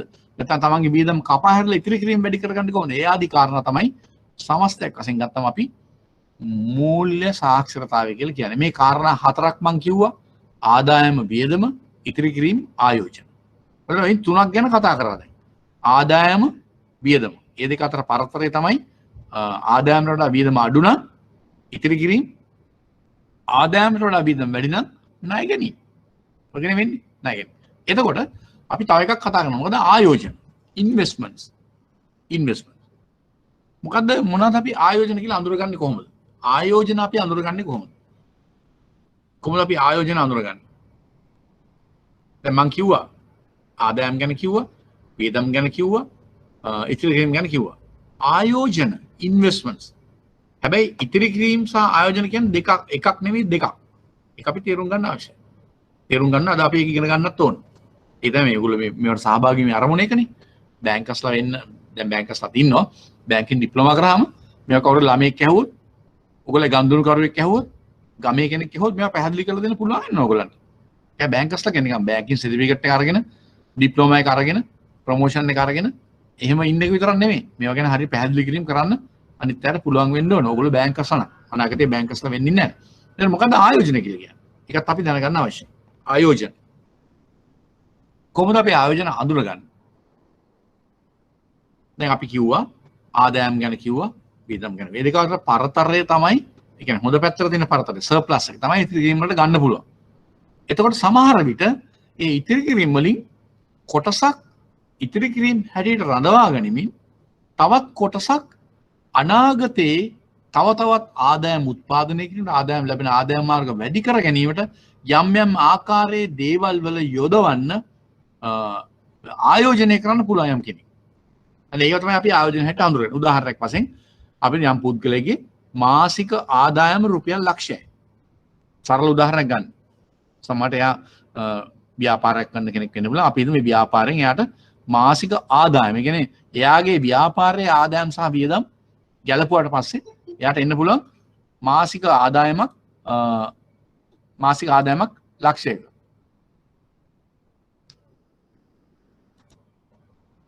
මාසික ආදායමක් ලක්ෂයක එන්න පුළුවන්. එතකොට ඒ ආදායමෙන් එයා රුපියල් 50000ක් නැත්නම් 60000ක් ඉතුරු කරනවා. එතකොට තව 20000ක් හෝ 25000ක් විතර එයාට වැය වෙන්න පුළුවන් ගෙදර එදිනදා අවශ්‍යතාවයන්ට. එයාගේ ආහාර ද්‍රව්‍ය වලට එන්න පුළුවන්, වෙනත් තව මූලික අවශ්‍යතාවයන්ට එන්න පුළුවන්, ඒවා යනවා. එතකොට 60000ක් ඉතිරි කිරීම වලට යොමු කරනවා. තව 25000ක් එයා මූලික අවශ්‍යතාවයන්ට වීදම් කරනවා. එතකොට 60යි 85යි. තව 15000ක් ඉතුරු එයාගේ ආදායම. අන්නේ 15000 එයා යම් ආකාරයක අනාගතයේ තවදුරටත් යම් ආදායමක් උත්පාදනය කිරීමේ මාර්ගයක යෙදවීම කරන්න පුළුවන්. යෙදවීම කරන්න පුළුවන්. අපි ඒව තමයි අඳුර ගන්න ආයෝජන කියලා. මොන වගේ යෙදවීම්ද ඔයාලා හිතන්නේ?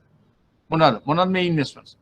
සමහරට එයාට තව අනාගතයේ හැම මාසෙම ඒ 15000 වෙන් කරන්න පුළුවන් නම්, හැම මාසෙකම අභිහිතතාවයකින් තොරව ඒ 15000ක මුදල වෙන් කරන්න පුළුවන් නම්, එයා හිතන්න පුළුවන් එයාගේ ව්‍යාපාරය තව දියුණු කරගන්න ඕන.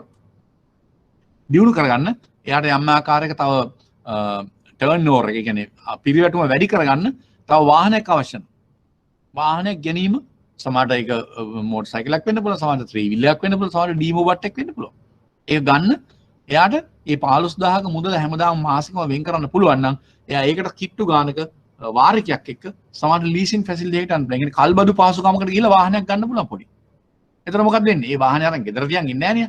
ඒක යොදවලා, ඒක ආයෝජනය කළා, ඒක පාවිච්චි කරලා තව ආදායම් උත්පාදනය කරන්න ඒක යොදවන්න පුළුවන්. අන්න එතන ආයෝජනය. ඒක උදාහරණයක්. තව උදාහරණයක් කිව්වොත්, එයා සමහරට එයාගේ ව්‍යාපාරය දියුණු කරන්න තව කඩේට කෑල්ලක් අරගෙන ගෑස් ඒජන්සි එකක් ගන්න. රයිට්?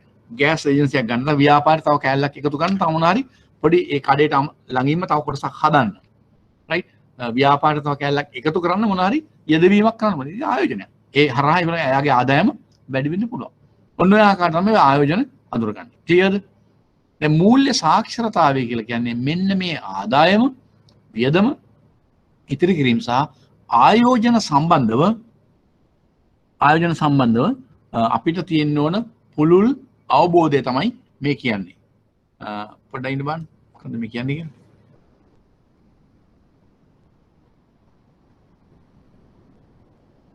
ඔව්, කොටස් මිල්ලි ගන්න පුළුවන් කියලා කියනවා. ඔව්, ෂෙයාර්ස් ගන්න පුළුවන්. අපි මේ පැත්තට ඇත්තට බරට යන්නේ නැහැ. මම සරලව තාම මේ මූල හරිය නිසා කියන්නේ. ඔය ෂෙයාර්ස් ගන්නත් පුළුවන්. ඒ වගේ ආයෝජනය කරන්න පුළුවන්. මම මේ සරල උදාහරණ දෙයක් ගත්තේ ඔයගොල්ලන්ට පැහැදිලි කරන්න. අපි ඉස්සරහට කොටස් වෙනදවල පාඩම තියෙනවා අපිට. ඒ වගේ අපේ මේ බැංකු නෝන මූල්‍ය ආයතන විශ්ේ තව පාඩම් තියෙන. එතෙන්දී අපි කතා කරමු ඒක. ඉස්සරහට අපිට කතා කරන්න අවස්ථාව ලැබෙනවා. මේ ළමයා කියනවා කවුද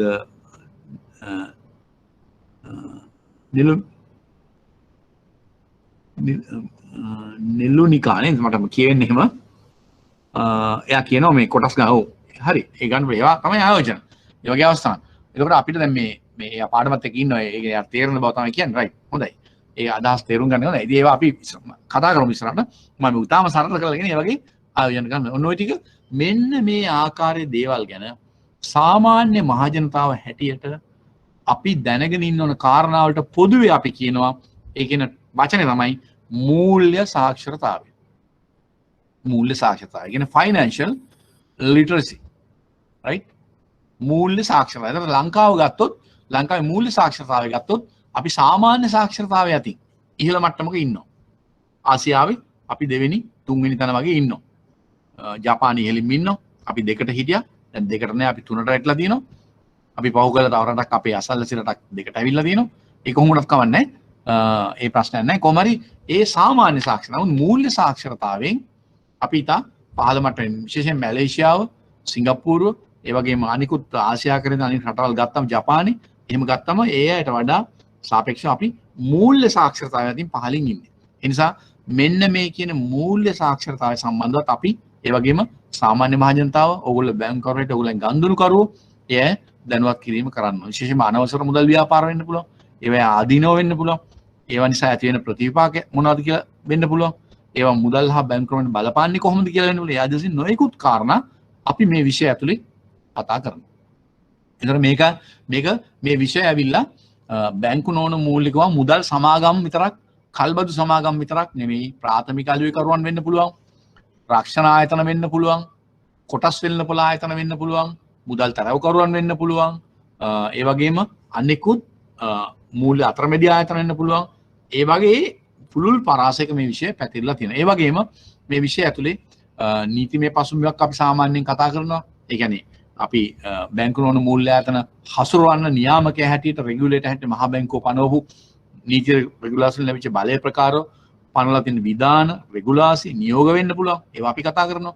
ඊළඟට ප්‍රාග්ධනය සම්බන්ධයෙන් අපි ඇඳගත බැලන්ස් ෂීට් එකේ ප්‍රාග්ධනය සම්බන්ධ වෙන්න පුළුවන්.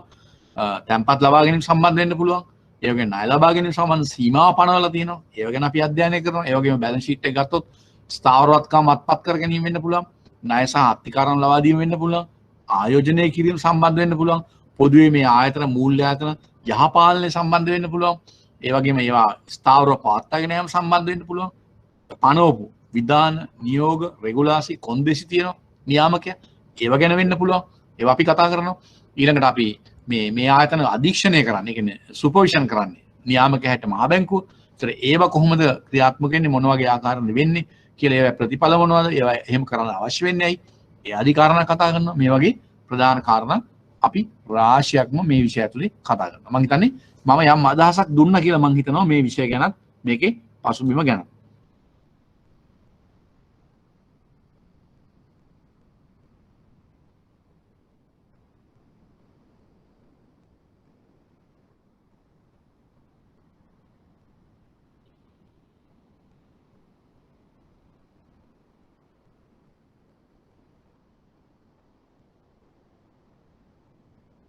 ප්‍රාථමික අලෙවිකරුවන් කියන්නේ අපි පැහැදිලි කරනවා, කලබල වෙන්න එපා. ප්‍රාථමික අලෙවිකරුවන් කියන්නේ ප්‍රයිමරි ඩීලර්ස්. ඒකට වෙනම පාඩමක් තියෙනවා, රාජ්‍ය සුරකුම්පත් වෙළඳපොළ කියලා. Government securities market. ඒකේ මේන් රෝල් එක කරන්නේ ප්‍රයිමරි ඩීලර්ස්. අපි කවුද ප්‍රයිමරි ඩීලර්ස්ලා කියන්නේ? මොනවද ඒගොල්ලන්ගේ රෝල් එක? රාජ්‍ය සුරකුම්පත් කියන්නේ මොනවද? ඒවයි භාණ්ඩාගාර බිල්පත් කියන්නේ මොනවද? භාණ්ඩාගාර බැඳුම් කර කියන්නේ. ඒ ආදී සියලුම දේවල් අපි ඉදිරි කාලේ කතා කරනවා. බය වෙන්න එපා. ඒ ගැන තව ටයිම් ඉස් ටු යන් කාලේ තියෙනවා. අපි පටන් ගත්ත එතන අද very first day, right? මම මේ introduction එක සහ බාහිර මේකේ සම්බන්ධය තමයි මම උගලට තාම පැහැදිලි කරලා යන්නේ. විෂය ඇතුළට මේ පාඩම් මාල ඇතුළට අපි හිමින් යන්නේ. ඒ නිසා කලබල වෙන්න එපා. සියලුම දේවල් පැහැදිලි කරනවා. කිසිම දෙයක් ඉතුරු කරන්නේ නැහැ. ඔයගලන්ට අවශ්‍ය කරන හැම දෙයක්ම අපි පැහැදිලි කරලා දෙනවා. සම්පූර්ණම ඒවා සවිස්තරාත්මකව උගන්වනවා. බය වෙන්න එපා. ඒකල අන්තිමට මොඩල් ආන්සර්ස් කීපයකුත් අපි විභාගෙට ඉස්සෙල්ලා සාකච්ඡා කරනවා. මම ලාස්ට් බැච් එකටත් මේ ගිය සතියේ අන්තිම බැච් එකේ මේ ක්ලාස් එක මගේ ක්ලාස් එක ඉවර කරේ මොකද ලොක්ඩවුන් එකට අහුවෙලා. ඒගොල්ලන්ට ප්‍රශ්න පත්‍ර 3ක් මම සාකච්ඡා කරා. ආදර්ශ ප්‍රශ්න පත්‍ර ඒවා තියෙන අපි උගන්වපු විෂයන් ආශ්‍රයෙන් ආපු ප්‍රශ්න මොනවද? ඒවට උත්තර ලියන්න ඕන කොහොමද? සියලු වෙලාවට අපි සාකච්ඡා කරනවා. බය වෙන්න එපා කියනවා. right? don't worry. right. ඊළඟට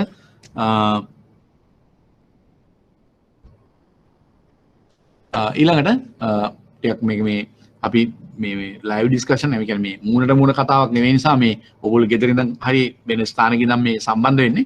ඉතින් මම මට පුළුවන් ආකාරයෙන් ඔයගොල්ලන්ට එන ගැටළු වලට මම උත්තර දෙන්නම්. අපි මේක මෙහෙම කරගෙන යමු. මෙහෙම ටික දවසක් යනකොට මේක ෆැමිලිය වෙනවා. ඒකට ඔයගොල්ලන්ට ගොඩක් මේක ග්‍රහණය කරගන්න මේ ප්‍රශ්න ගොඩක් අඩු වෙනවා. මේ සම්බන්ධයෙන් දැනුම තව වැඩි වෙන්න ඔයගොල්ලන්ට මේ ප්‍රශ්න ගොඩක් අඩු වෙනවා. අපි එහෙම ඉස්සරහට යමු. එතකොට ඔයගොල්ලන්ට ගැටලුවක් වෙන්නේ නැහැ. රයිට්. එතකොට මම කියන්නේ මේ වෙනකම් මම පැහැදිලි කරපු කාරණා. ඕගොල්ලන්ට දැන් පැහැදිලි නේද? මේ විෂයට පසුබිම් වෙච්ච කාරණා මේ විෂයට එක්කම මේ අපි දැනගන්න මූලික කාරණා මූල්‍ය අතරමැදිකරණය, මූල්‍ය අන්තර්ගතභාවය, මූල්‍ය සාක්ෂරතාවය සහ මේ දේවල් ඒ වගේම අපි ඊළඟට පොදුවේ තවත් කතා කරන්න කාරණා කීපයක් තියෙනවා. ඒව බැංකු වලට අදාළයි, මූල්‍ය ආයතන වලට අදාළයි, ඕනම ආයතනකට අදාළයි. ඒ නිසා ඒ ගැන පොඩ්ඩක් සඳහන් කරලා මම පළවෙනි ලෙසන් දාන තව ලෙසන් එකක් අද මේක ලෝඩ් කරා, මේ අප්ලෝඩ් කරා. ඕගොල්ලන්ට ඒවයි ඒක කොටස් වෙනලපල සම්බන්ධව අද කතා කරන්න වෙලා නැති වෙයි අපිට කොහොමද පැය දෙක කාලයක් නේ තියෙන්නේ. දැන් අද අපි පුළුවන් තරම් කතා කරලා ඉතුරු වෙන ප්‍රමාණය අපි ඉස්සරහට කතා කරගෙන යනවා. හැම සතියෙම අලුතෙන් ලෙසන්ස් ලැබෙනවා ඕගොල්ලන්ට. ලැබෙනවා ඉන් ඇඩ්වාන්ස් ලැබුණා. මේවා කියවලා යම් අවබෝධයක් ඇතුව ක්ලාස් එකට සම්බන්ධ වෙන්න. ඕගොල්ලන්ට ගැටලුවක් ඇති වෙන්න, ප්‍රශ්න ඇති වෙන්න පුළුවන් තරම් මම පැහැදිලි කිරීම කරනවා සහ සාකච්ඡා කරනවා. අපි තව ගැටලු තියෙනවා අපිට ඉදිරි කාලේ ඒවා යන අතරේ සාකච්ඡා කරන්න පුළුවන්. හරි. ඊළඟට අපි අපේ පළවෙනි පාඩමට යන්න ඉස්සෙල්ලා තව පොඩි කොටසක් මම පැහැදිලි කරලා දෙන්න අවශ්‍යයි ඔයගොල්ලන්ට. දැන් මම කිව්වා මේ ප්‍රධාන කොටස් තුනක් ගැන මම ඔයාලට පැහැදිලි කරා. මූල්‍ය අතරමැදිකරණය, මූල්‍ය අන්තර්ගතභාවය, මූල්‍ය සාක්ෂරතාවය. මම බෝඩ් එකට පොඩ්ඩක් යනවා. මම මේ හිතන්නේ ඔයගොල්ලෝ බැලන්ස් ෂීට් එක ඇඳගෙන නැති. මට දැන් ඒක මකන්න වෙනවා. මකලා තව රූප සරණක් ඇඳලා පෙන්වන්න පැහැදිලි කිරීමක් කරන්න ඕන. ඒ නිසා මම මේ බෝඩ් එකේ ඇඳලා තියෙන බැලන්ස් ෂීට් එක මකනවා. මම හිතන්නේ ඔක්කොම මේක ඇඳගෙන ඇති. රයිට්? මම හිතනවා ඔක්කොම ඇඳගත්තා කියලා. රයිට්.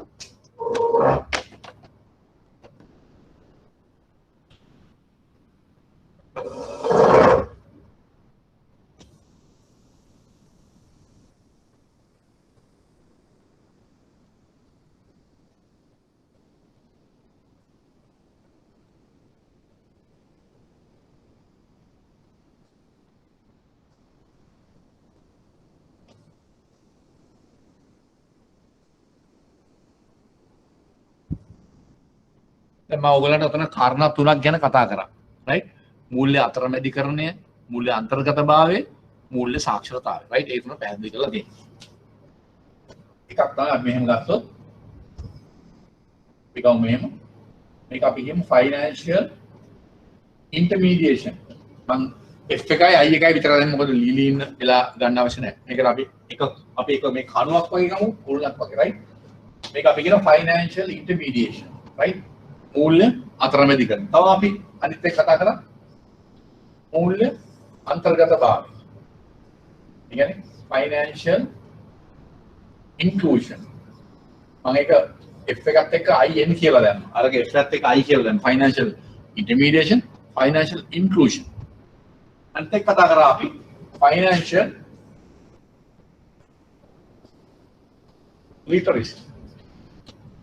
FL කියලා දැම්මා. දැන් මේක අපි කතා කරොත් ප්‍රධාන මේ කාරණා තුන ප්‍රධාන කුළුණු තුනක්, ප්‍රධාන ස්තර තුනක් හැටියට මූල්‍ය වෙළඳපොලේ මූල්‍ය බැංකුවහ මූල්‍ය ආයතන වල අපේ රටේ ඕන රටක එහෙමයි.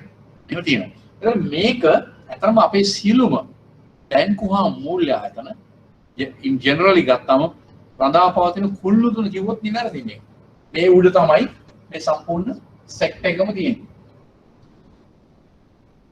Banking and financial sector. හරියට බැලුවොත් මේ කණු තුන වල මේක තියෙනවා වගේ. Banking and finance. මොකද මේවා මත තමයි මේ සම්පූර්ණ entire sector එකම රඳාපවන්නේ. Banking and financial sector. ඇයි මම එහෙම කියන්නේ? මේ තුනම එක වගේ වැදගත්. එකක් තිබිලා අනිත් එක දෙකම නැතුණක් කරන්න බෑ මේ වැඩේ. Financial business එක non banking financial. මේක විතරක් තිබිලා මේ දෙක තිබිලා කරන්නත් බෑ. මේ ඉන්ක්ලූෂන් එක කියලා මේ දෙක නැතුව කරන්නත් බෑ. ඒ නිසා මේවා එකට එකක් බද්ධ වෙච්ච, සම්බන්ධ වෙච්ච කාරණා. රයිට්? මේවා ඉන්ටර් රිලේෂන්ෂිප් එකක් තියෙනවා. මේ වගේ අන්තර් සම්බන්ධයක් තියෙනවා. රයිට්? මට ඒකයි පැහැදිලි කරන්න මේකට කියනවා අපි අන්තර් සම්බන්ධය. කියන්නේ මූල්‍ය අතරමැදිකරණය, මූල්‍ය අන්තර්ගතභාවය සහ මූල්‍ය සාක්ෂරතාවය කියන මේ කාරණා තුනම එකිනෙකට සම්බන්ධ ගැට ගැහිච්ච කාරණා.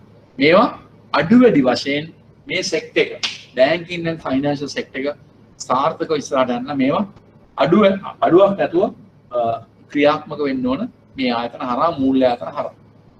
එහෙමනම් ඔයගොල්ලෝ බැංකර්ස්ලා හැටියට බැංකුවරුන් අනාගතේ බැංකුවරුන් වෙන්නේ නැහැ හැටියට මේ වගකීම් මේවා හරියට තේරුම් අරගෙන මේ පාඨමාලාවලට සම්බන්ධ වෙන්න ඕන. බැංකර්ස්ලා තේරුම් ගන්න ඕන ඕගොල්ලන්ගේ මේන් රෝල් එක ණය දීලා ඒවා ආපහු අය කරගෙන ලාභ ලැබීම විතරක් නෙවෙයි.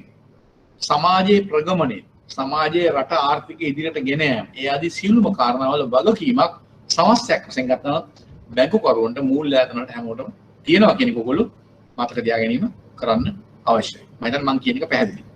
ඒකයි මම කියන්නේ. රයිට්. එතන මේකම තව කාරණා කීපයක් අපි පැහැදිලි කරගන්න අවශ්‍යයි. අද ඒ තමයි දැන් ඕනම ආයතනයක් වෙන්න පුළුවන්, ඕනම නිවසක් වෙන්න පුළුවන්, රට අපි ගත රටක් ගත රට වෙන්න පුළුවන්, ඕනම තැනකට මේක අදාළයි. මේ කාරණා මේ කාරණා තුන ඉතාම වැදගත්. ඕගොල්ලන්ගේ බැංකුව වලත් මේක අදාළයි. ඕගොල්ලන්ගේ වෙනත් ආයතන වලටත් අදාළයි. යුනිවර්සිටි එකලා මේකට හිටුනත් අදාළයි. ගෙදරකට නිවසකට කුටුම්බයකටත් මේක අදාළයි. මම කියන්න හදන්නේ මට කියන්න ඕන මෙන්න මේ ප්‍රධාන කාරණා තුන විශේෂ වැදගත්කමක් ගන්නවා. මොකද්ද? අද ලෝකයේ හැම රටක්ම දියුණු වෙච්ච ඒ වගේම දියුණු වෙමින් පවතින හැම රටකම මේවා ගැන අඩු වැඩි වශයෙන් සාකච්ඡා වෙනවා. සාර්ථකව ආයතනයක් වෙන්න පුළුවන්, රටක් වෙන්න පුළුවන්, සංවිධානයක් වෙන්න පුළුවන්. ඉස්සරහට යන්න මේ කාරණා තුන සාර්ථකව තියෙන දැනුම, විනය සහ කළමනාකරණය. knowledge, discipline and management. මේ තුනම ඊටාම බර විදියට, ඒ කියන්නේ අපි ඊටාම හොඳ ආකාරයෙන් මේවා ඔය දාන ආයතනයක් කියමු. අපි බැංකු ගමු. බැංකුවල දැනුම. ඒ කියන්නේ බැංකුව වෙන්න පුළුවන්, බැංකුවල නිලධාරීන් වෙන්න පුළුවන්, වැඩ කරන දැනුම වර්ධනය වෙන්න ඕන. කියන්නේ හැමදාම දැනුම අලුත් වෙනවා. කියන්නේ IT පැත්ත වෙන්න පුළුවන්, කම්ප්ලයන්ස් පැත්ත වෙන්න පුළුවන්, රිස්ක් පැත්ත වෙන්න පුළුවන්, ඒ වගේම ඉන්ටර්නැෂනල් ට්‍රේඩ් වෙන්න පුළුවන්, නොඑක ආකාරයේ. ඒ හැමදාම ඒවා අලුත් වෙනවා. අලුත් තත්ත්වයන් එනවා. අලුත් දැනුම වර්ධනය වෙනවා. ඒතර ඒවා දැන ගැනීම අවශ්‍යයි. අනිවාර්යෙන් දැනුම. ඒවා දැනගත්තාම ඒවා ෂෙයා වෙන්න ඕන. සහයෝගයෙන් ඒවා බෙදා හදා ගන්න. ඒක දැනුම, නොලෙජ් එක අනිත් අතරට බෙදලා යන්න ඕන. දැනුම. විනය, ඩිසිප්ලින් තියෙන්න ඕන. අනික් කාරණේ. තුන්වෙනි එක මැනේජ්මන්ට්. කළමනාකරණය තියෙන. මේ තුනම ඕනම තැනකට, ඕනම රටකට, ඕනම ආයතනයකට අවශ්‍ය වෙනවා ඉස්සරහට යන්න. මේකට හොඳම උදාහරණයක් අපිට තියෙනවා. අපි හැමදාම අපේ කතා කරනවා අපේ අසල්වැසි ආසියාව රටක් ගැන සිංගප්පූරු ගත්තොත් මේවා ඊටාම හිතකර විදියට, ඊටාම හිතකර ආකාරයෙන් මේවා යොදා ගන්නවා. දැනුම, විනය සහ කළමනාකරණය. දැනුම, විනය සහ කළමනාකරණය. ඒතර මම ඔයගොල්ලන්ට යම් පොඩි පැහැදිලි කිරීමක් කරන පොඩි වෙලාවක් අරගෙන මේකත් ඔයගොල්ලන්ට වැදගත් වෙනවා. දැන් ඔයගොල්ලෝ දන්නවද සිංගප්පූරුව කියන්නේ අපිට වඩා ජනගහනය අඩුයි. නමුත් ඒ වගේම රට වශයෙන් ගත්ත භූමි ප්‍රමාණය ගත්ත අපිට වඩා අඩුයි. අපේ කොළඹ දිස්ත්‍රික්කයේ වගේ ප්‍රමාණය වගේ ඇති රටම සම්පූර්ණයෙන්ම. ඒකට ජනගහනයත් අඩුයි. නමුත් ඒගොල්ලන්ට සල්ලිත් තියෙනවා. අපිට වඩා ඒක පුද්ගලාදායම් වැඩි. හොඳ දියුණු මට්ටමකට. ඒගොල්ලන්ට වැක්සිනේෂන් එක මේ කොවිඩ් වලට අරගෙන දැන් වේගින් කරගෙන යනවා. නමුත් ඒගොල්ලෝ මේ ළඟදී නිවේදනයක් නිකුත් කරා අපි මේක සලකන්නේ මේ කොවිඩ්. අපි සලකන්න ඕන සාමාන්‍ය උණ හිමිසක් ඇසක් සලකා අපි ඉදිරි ක්‍රියාමාර්ග අරගෙන වැඩ ගන්න අපි පුරුදු වෙන්න ඕන. අපි එහෙම සැලසුමකට යනවා කියන්නේ. ඒ කියන්නේ මොකද්ද? ඒක කරන්න නම් ඒ කියන රට ඒගොල්ලෝ රටක් හැට තීරණය කළා ඒක කරන්න ඒගොල්ලන්ට ප්‍රධාන වශයෙන් අවශ්‍ය නැහැ ඩිසිප්ලින්. විනය නැත්තම් ඒ වැඩේ කරන්න බෑ. දැනුම තිබුණත්, සල්ලි තිබුණත්, කළමනාකරණය තිබ්බත් විනය නැත්තම් කරන්න බෑ. අපේ රටේ මේ අද මේ කොවිඩ් අවදානම් මේ තරම් පැතිරලා ගිහලා තියෙන ගොඩක් වෙලාවට තව හේතු කාරණා තියෙනවා. ඒක වෙනම කතා කරන්න. නමුත් අපේ ජනතාවගේ පොදුවේ ගත්තම විනය සම්බන්ධ ලොකු ප්‍රශ්නයක් තියෙනවා. හැසිරීම සම්බන්ධ ලොකු ප්‍රශ්නයක් තියෙනවා. ඒකත් බලපානවා මේ වගේ මේක පැතිරියන. ඒකට විතරක් නෙමෙයි මූල්‍ය අංශය ගත්තත්, බැංකුවක් ගත්තත්, මුදල් සමාගමක් ගත්තත් ඩිසිප්ලින් හරියට තියෙන්න ඕන. ඒ කියන්නේ දැනුම තියෙන්න ඕන, විනය තියෙන්න ඕන. ඒ වගේම ඒවා හරියට කළමනාකරණය වෙන්න ඕන. මේවා ගැනත් ඕගොල්ලෝ හොඳින් ඔළුවේ තියාගන්න. ඕගොල්ලන්ගේ ආයතන වෙන්න පුළුවන්, ඕගොල්ලන්ගේ ගෘහ ඒකකයේ වෙන්න පුළුවන්, ඕගොල්ලන්ගේ වෙනත් සංවිධානයක් වෙන්න පුළුවන්, වෙනත් ආයතනයක් වෙන්න පුළුවන්. හැමෝටම මේක අදාළයි. රයිට්. ඔන්න ඔය කාරණා ටික මට ඉස්සෙල්ලාම කියන්න අපි මම හිතන්නේ ඒක කියනකොට දැන් අද ෆස්ට් ඩේ නේ ටැප් විතර ගියා. ඒක තමයි ඒව කතා කරලා අපි ඉස්සරහට යන්න. රයිට්. මේ කියපු කාරණා පිළිබඳව මොනක් ගැටලුවක් තියෙනවද? මේවා පැහැදිලි කරේ බේස් එකක් හැටියට මේ අපිට අවශ්‍ය පසුබිම හදාගන්න. රයිට්. අපි දැන් ඒවල තියෙන පළවෙනි ලෙසන් එක කතා කරන්න යන්නේ. ලෙසන්ස් දෙකක් දැන් ඒවල තියෙනවා. මෙන්න මේක මුලින් ඒවල තියෙන්නේ මේක ඊට පස්සේ දැන් අද මම එව්ව කියන්නේ මේකට ලෝඩ් කරා. ඔයගොල්ලන්ට එවයි මේක. මෙහෙන් මම ඔෆිස් එකට කිව්වා එවන්න කියලා මේකත් අද මේක කතා කරන්න වෙන්නේ කොහොමද මේ පාඩම තමයි අද කතා කරන්න වෙන්නේ. රයිට්. එතකොට මම දැන් මෙච්චර කතා කරපුවා ක්ලියර් නේ? ක්ලියර්. දැන් තමයි පාඩමට යන්න හදන්නේ. රයිට්. බැංකු නෝන මූල්‍ය ව්‍යාපාර. රයිට්. හරිද? right. අද මේ කියන්නේ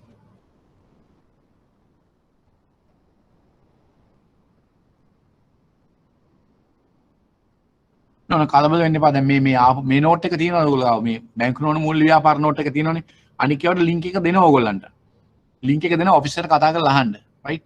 ඒක ළමෙක් අහනවා where can we get those upload notes didn't receive any emails. බය වෙන්න එපා. ඒවයි ඔයගොල්ලන්ට ඒවයි.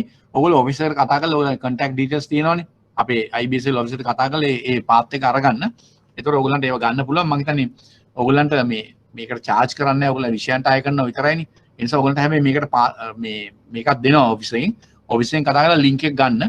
අරගත්තා ඔයගොල්ලන්ට මේ වෙන්න පුළුවන්. ඒවා එතකොට මේකෙන් බලන්න පුළුවන්. ඊට පස්සේ print outs ඔයගොල්ලන්ටම ගන්න වෙනවා. මේ වගේ print outs එහෙම ඔයගොල්ලන්ටම ගන්න වෙනවා. ලැබුණා. right. එකෙනෙක් අහනවා නොවැම්බර් නේද එක්සෑම් කියලා. ඒක මෙහිමයි. දැන් මොකද මේ පවතින තත්ත්වෙත් එක්ක විභාගේ පවත්වන්න බැරි වුණා. සූදානම් කරලා තිබුණේ. පහුගිය ලෙක්චර් සර්කල් එක ඉවර කළා. ඉතින් තාම තීරණයක් කරන්නේ නැහැ. කොහොමද මේ සර්කල් එක දැන් පටන් ගත්ත අපි ජූලයිනේ ඉන්නේ. ජූලයි, ඕගස්ට්, සෙප්තැම්බර්, ඔක්තෝබර්, නොවැම්බර් ඔය එහෙම වෙන්න පුළුවන්. එහෙම වුණොත් මම දන්නේ නැහැ හරියටම මට කියන්න බෑ ඒක. සමහර විට එක්සෑම් දෙකම මේ පහුගිය සර්කල් එකේ මේක එකට තියෙන්නත් පුළුවන්. එහෙම ඉඩ කඩකුත් තියෙනවා. කොහොම නමුත් ඔයගොල්ලෝ නෝරදවාම අකණ්ඩව මේ ක්ලාසස් වලට සම්බන්ධ වෙලා මේ පාඩම් ටික කරගෙන යන්න. එතකොට ඔයගොල්ලෝ අවශ්‍ය දැනුම ලැබෙනවා. විභාගය ඊට පස්සේ කලබල නැතුව ඔයගොල්ලෝ සූදානම් වෙන්න විභාගයට වාඩි වෙන්න පුළුවන්. right. හරි.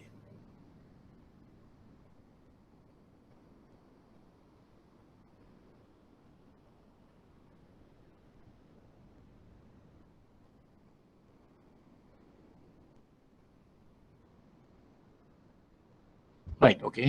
අපි දැන් පාඩමට යමු. ලෙසන් එකට යමු. දැන් මේ එවල තියෙන එකකින් මෙන්න මේක ඔයගොල්ලෝ ගාව තියෙනවා. කලින් එවල තියෙන එක. බැංකු නොවන මූල්‍ය කටයුතු. right. අපි මේ කතා කරමු දැන්. මේ අපි කතා කරොත් හැඳින්වීම introduction එක. right.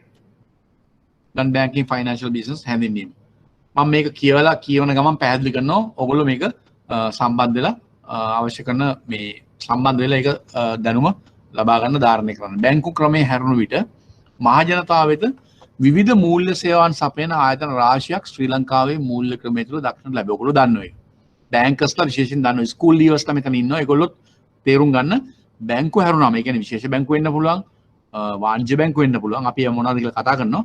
ඒවා ඇරුණම මහජනතාව වෙත විවිධ මූල්‍ය සේවාවන් සපයන නොඑක් ෆයිනෑන්ෂල් සර්විසස් දෙන ආයතන රාශියක්. ඒක සමුපකාර වෙන්න පුළුවන්, ඒක සමෘද්ධි වෙන්න පුළුවන්, ඒක ඇවිල්ලා මේ සනස ආයතන වෙන්න පුළුවන්, ඒකේ විශ්‍රාම අරමුදල් වෙන්න පුළුවන්, මුදල් සමාගම් වෙන්න පුළුවන්, කල්බදු සමාගම් වෙන්න පුළුවන්, රක්ෂණ ආයතන වෙන්න යදී නොයෙක් රාශියක් ශ්‍රී ලංකාවේ මූල්‍ය ක්‍රමය තුළ දක්නට ලැබෙනවා.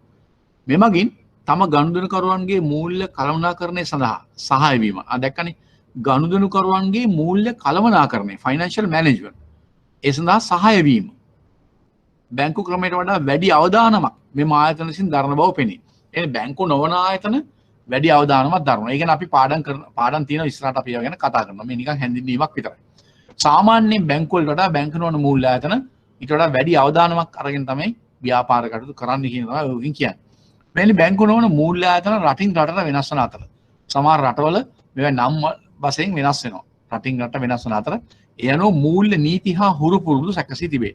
ඒ අනුව ඒ ආයතන වෙනස් වෙන ආකාරන මූල්‍ය නීති, ඒවට අවශ්‍ය කරන ෆයිනෑන්ෂල් ලෝස්, ඒ වගේම ප්‍රැක්ටිසස් හුරු පුරුදු සකස් වෙලා තියෙනවා.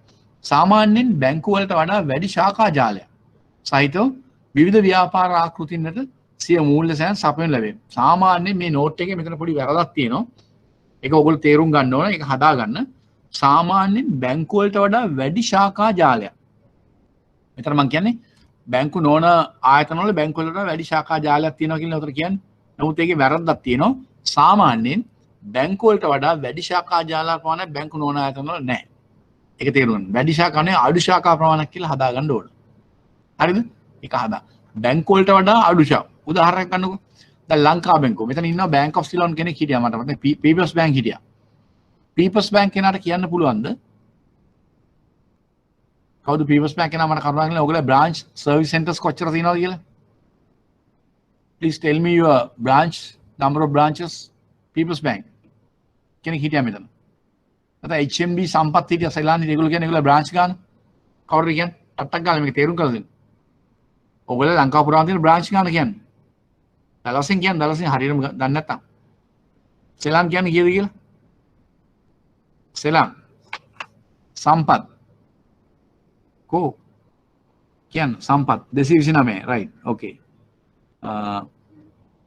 NSB 259 ඒ වගේ අනිත් පැත්ත දැන් තමන්ගේ බ්‍රාන්චස් ගන්න හොයාගන්න දන්නේ නැත්තම් right ඒ වගේ එතකොට දැන් එහෙම බලද්දි දැන් බලන්න 229ක් කියන ලොකු ප්‍රමාණයක් ඒ වගේ 259ක් කියන්නේ ලොකු ප්‍රමාණයක් කොහෙද මේ NSB right එතකොට නමුත් මුදල් සමාගම් වල එච්චර විශාල නැත්නම් කල්බත් සමාගම් එච්චර ලොකු ශාඛා ප්‍රමාණයක් නැහැ ශාඛා ප්‍රමාණය නම එක කියන්නේ මට ඒක කියන්න ඕන මම මේ පැහැදිලි කරලා දෙන්නේ ඔයගලන්ට මේ නෝට් එකේ තියෙන්නේ වැඩි ශාඛා ජාලයක් කියලා. වැඩි ශාඛා නැතරම මුදල් සමාගම් වල බැංකු නොවන මූල්‍ය අතර ශාඛා ජාලය අඩුයි. අඩු ශාඛා ජාලයක් සහිත විවිධ ව්‍යාපාර ආකෘති වෙත සිය මූල්‍ය සයන් සපයන විවිධ ව්‍යාපාර ආකෘති business models කීක දේවල් වලට ඒගොල්ලන් සර්විස් එක දෙනවා. මෙවැනි ආයතන සිය ගනුදෙනුකරුවන් වෙත ඉතිරි කිරීම මොනවාද බැංකු නොවන ආයතන ඉතිරි කිරීම පහසුකම් සපයනවා. ණය දෙනවා. ආයෝජන අවස්ථාවන් ලබා දෙනවා. ගෙවීම් සහ වෙළඳපොළ සේවාවන් ලබා දෙනවා. payments and market services ලබා දෙනවා. එම නිසා මේ සේවාවන් බැංකු ක්‍රමය විසින් සපයන ලබන සේවාවන් සමග තරඟකාරීව කටයුතු කරනු ලැබේ. ඇත්තටම ගත්තොත් බැංකු වලින් කරන සේවාවන්ම මේවා වෙනුත් කරනවා. right? ඒක තේරුම් ගන්න. බැංකු වලින් කරන සේවාවන්ම මේ non banking ඒවා වෙනුත් කරනවා. පොඩ්ඩයින්වන් තව බ්‍රාන්චස් දානවා. Seylan 173යි right? People's Bank 739යි right okay fine. හරි. අන්න ඒ වගේ මේ මම සමහරලාට පාඩම් කරනදී පාඩම් වල දේවල් සමහරට පැහැදිලි කරන්න ඕන්ලයින් බැංකු වල කරන දේවල් අහනවා. බ්‍රාන්ච් කීයද, සර්විස් සෙන්ටර්ස් කීයද, ඕගොල්ලන්ගේ රීජන්ස් කීයද, ඕගොල්ලන්ගේ දැන් තව ඉස්සරහා පාඩම් වලට යනකොට ඕගොල්ලන්ගේ සමහර පොලිසි ඩොකියුමන්ට්ස් තියෙනවද? ඒ පොලිසි වල මොනවද තියෙන්නේ? ඕගොල්ලෝ ඒවා රීඩ් කරලා තියෙනවද? ඒවා ගැන මම අහනවා. අහනවා කියන්නේ මට නිකන් just for my information. අනිත්යට පැහැදිලි කරලා දෙන්න. ඒතර ඔයගොල්ලෝ ගැන ඒව ගැන ඔයගොල්ලෝගේ බැංකුව ගැන ඔයගොල්ලෝ ඇනුවල් රිපෝට් එක ඔයගොල්ලෝ කියවලා තියෙනවද? ඇනුවල් රිපෝට් එකේ තියෙන මොනවද තියෙන දේවල්? ඒකේ ඒ කොම්පොනන්ට්ස් මොනවද? ඒ වගේ සමහර අපි මේ පාඩම් වලදී කතා කරනවා. කතා කරනකොට ඔයගොල්ලෝ ඒවා කියවලා තියෙන්න ඕන. ඒ නිසා ඔයගොල්ලෝ අඩුම තරමේ ඔයගොල්ලෝ බැංකුව ඔයගොල්ලෝ මූල්‍ය ආයතන ගැන යම් ආකාරයක දල අවබෝධයෙන් ඉන්න අවශ්‍යයි. HNB 251යි. සෙලාන් 173යි. 73යි. ඔව්. People's 739යි. සම්පත් 229යි. NSB 250. Bank of Sri Lanka කවුරුත් නැද්ද මෙතන? BOC කවුරුත් නැහැ වගේ. right. okay. කමන්නේ. එතකොට මම කියාගෙන ආවේ මට කියන්න උත්සාහ කරන්නේ මෙන්න මේ ටික. එතකොට මේගොල්ලෝ නොඑක් ණයදීම් ආයෝජන අවස්ථාන් ඉදිරිගින් වගේ ඒවා කරනවා. right. බැංකු ක්‍රමයේ විසින් සපයන ලබන සේවාවන් සමග තරඟකාරීව කටයුතු කරනවා. එතකොට මෙතන මතක තියාගන්න දෙයක් තියෙනවා. දැන් මේ බැංකු නොවන මූල්‍ය ආයතනත් බැංකු වලින් සපයන සේවාවන්ම බොහෝ දුරට ණයදීම් ඉතිරි කිරීම අනිකුත් සේවාවන් ගෙවීම් සේවාවන් payment and game සේවාවන් payment and settlement සේවා ඔක්කොම දෙනවා. නමුත් මේ සමස්තයක් වශයෙන් ගත්තම බැංකු අංශය බැංකු නොවන අංශය මේවයි යම් මූලික වෙනස්කම් තියෙනවා. මූලික වෙනස්කම්. එකක් තමයි අවදානම් දැරීමේ වෙනස්කම්. බැංකු අංශය විධිමත් බැංකු අංශයට වඩා බැංකු නොවන අංශය විධිමත් වශයෙන් බැංකු නොවන අංශය අවදානම් දරනවා වැඩි. එතකොට අපි කියනවා මේකෙදි බැංකු අංශයට යන්නේ ගොඩක් කලා රිස්ක් එවර්ස්ලා. ඒ කියන්නේ අවදානම මගහැර යන අය. රජයේ සේවක වෙන්න පුළුවන්. මාසිකව යම් ස්ථිර ආදායමක් ලබන අය වෙන්න පුළුවන්. ඒගොල්ලෝ ගිහලා ඉතුරු කළා 5000ක් 10000ක් 20000ක් ඉතුරු කළා සාමාන්‍ය නිදහසේ ඒගොල්ලෝගේ වැඩ කටයුතු කරන්නේ පාඩුවේ ඉන්න අය වෙනවා. සමහරව ඉන්නෝ රිස්කි ඩිසිෂන්ස් අරගෙන ව්‍යාපාර කරනවා. අද හිතලා හෙට පටන් අරන් අනිද්දා ව්‍යාපාරේ ඉස්සරහට ගෙන්න එහෙම අවදානම් ගන්න ඉන්නවා.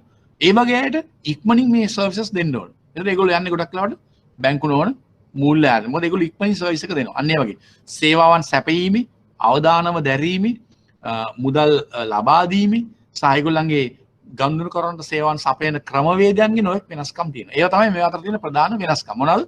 බැංකු අංශය, බැංකු නොවන අංශය. මෙන්න මේවා ගැන ඕගොල්ලන්ට අවබෝධයක් තියෙන්න ඕනේ මේ විෂයේදී. ඒවා අපි වෙන වෙනම ඕගොල්ලන්ට උගන්වනවා. ඒවා උගන්වනවා. දැන් කලබල වෙන්න එපා මේ හැදින්වීමනේ. ඒවා උගන්වනවා. ඒතර අපි ඒවා කතා කරනවා. ඒ නිසා මේවා එක දවසකට එක සතියට සති දෙක තුනකට කරන්න බෑ.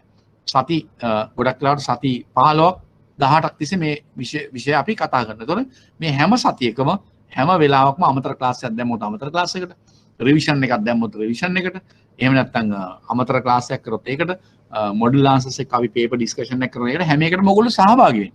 එහෙම වුණොත් තමයි පරිපූර්ණ සාර්ථක දැනුමක් ඔයගලන්ට ලබා ගන්න එකතු කරන්න පුළුවන් වෙන්නේ. ඒ නිසා මම කියනවා මම යෝජනා කරනවා අද ඔයගලන්ට පුළුවන් තරම් හැමදාම මේ ක්ලාසස් වලට සහභාගී වෙන්න. මේක නිකන් ලැබෙනවා කියලා ඔයගොල්ලෝ මේක ගණන් නොගෙන සමහර තව ටිකක් කරනවා කීප දෙනෙක් අඩු වෙන්න පුළුවන්.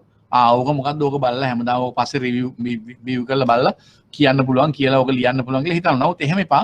මොකද විභාගේ ප්‍රශ්න අහන විදිය, විභාගෙට උත්තර ලියන්න ඕන විදිය, ඒ උත්තර ගොනු කරන්න ඕන විදිය, ඒවා සාරාංශගත කරන්න ඕන විදිය, ඒවා ඉදිරිපත් කරන පිළිවෙල හැම දෙයක්ම අපි කියලා දෙනවා.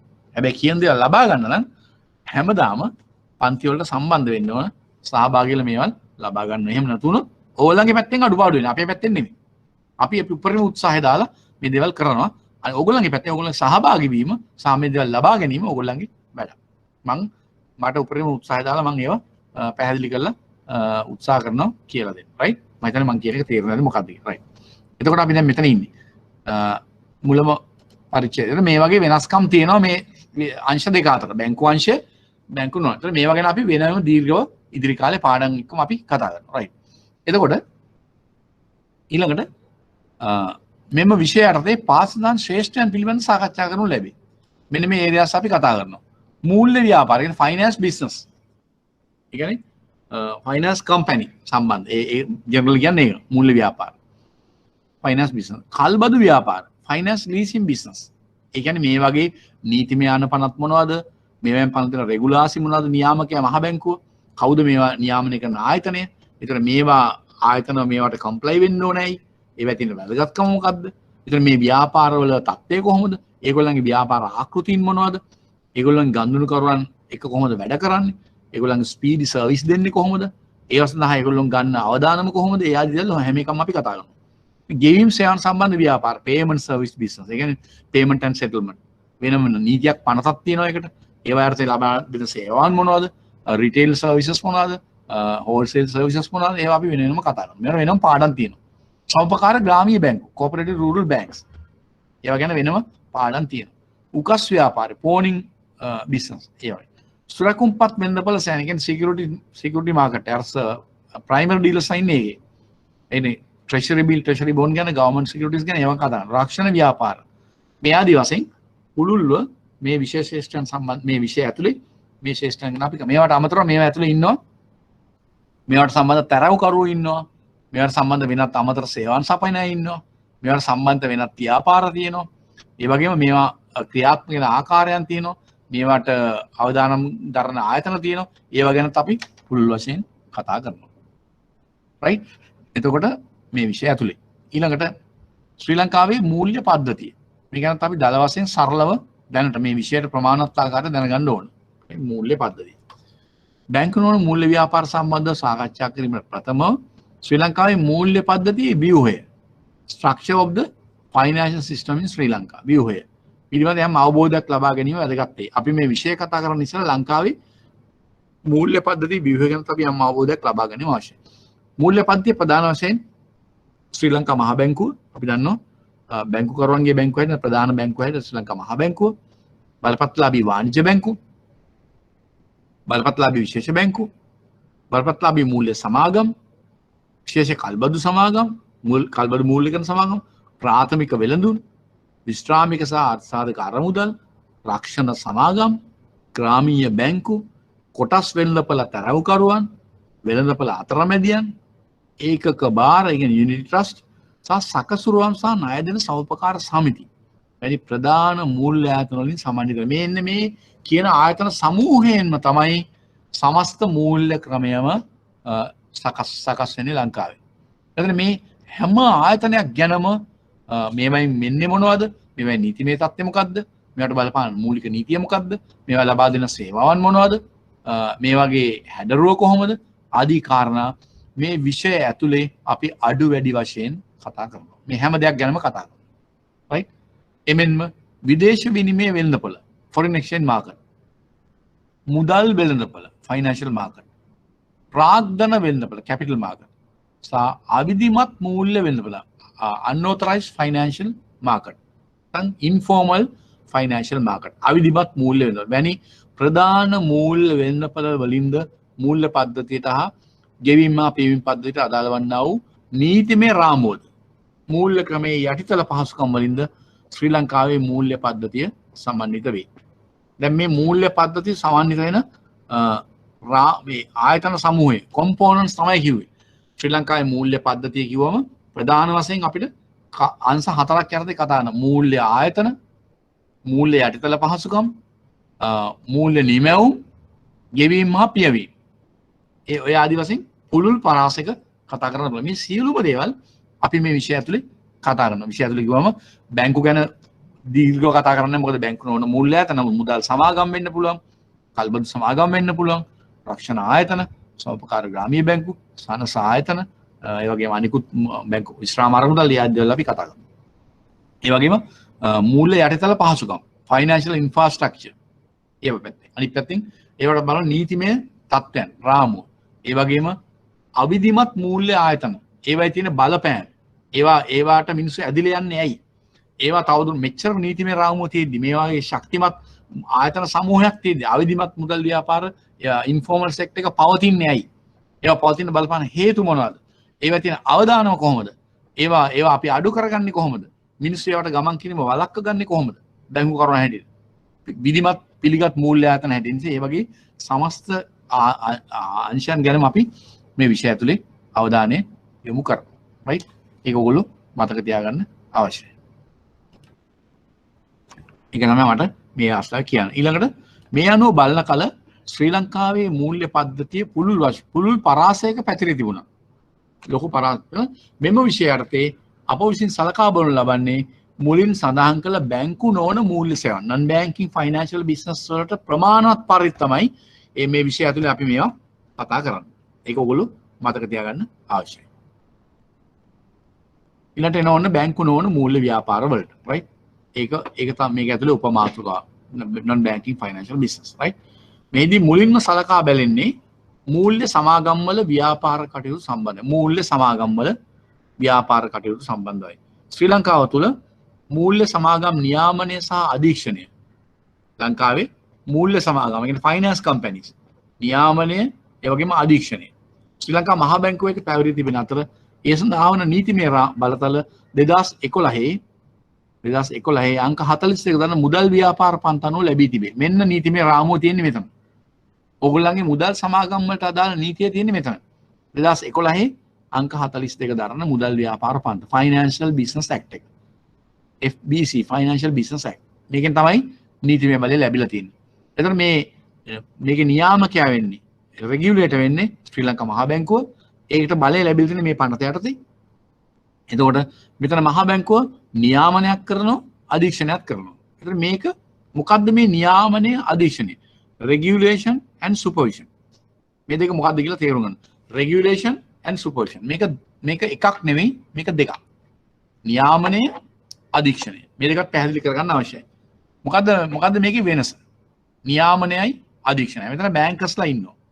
දැන් මම දැක්කනේ බැංකර්ස්ලා ඉන්නවා. NSB ඉන්නවා, සම්පත් ඉන්නවා, සෙලාන් ඉන්නවා, HNB ඉන්නවා, පීපල්ස් බැංක් ඉන්නවා. අර මතක ආසෙලාන් ඉන්නවා. ඒ කට්ටිය ඉන්නවා. ඒ ඕගොල්ලෝ දැනගන්න ඕන මොකද්ද මේ නියාමනය අධීක්ෂණය. Regulation supervision. මේ දෙක තේරුම් ගන්න ඕන යන්න ඉස්සර. මේ වගේ පොඩි වචන පවා පද පවා අපි තේරුම් ගන්න ඉස්සරහට යනකොට ඉස්සරහා පාඩම් අපිට පාස් වෙනවා.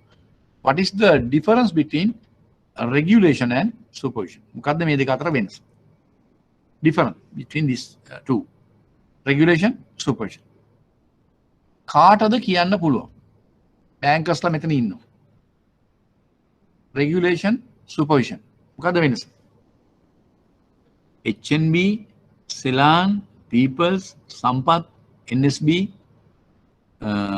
එහෙම බැංකර්ස්ලා ඉන්නවා. ඒ වයි දැනට ඒගොල්ලෝ ඉන්නවා. එතකොට මොකද්ද වෙනස? නියාමනය අධීක්ෂණය. කලබල වෙන්න එපා. ඔයගොල්ලෝ ඉගෙන ගන්න ඉන්නේ මම කියලා දෙනවා ඔයගොල්ලන්ට. කවුරු ඉන්නවද ඒ ගැන අදහසක් තියෙන කෙනෙක්? නියාමනය අධීක්ෂණය.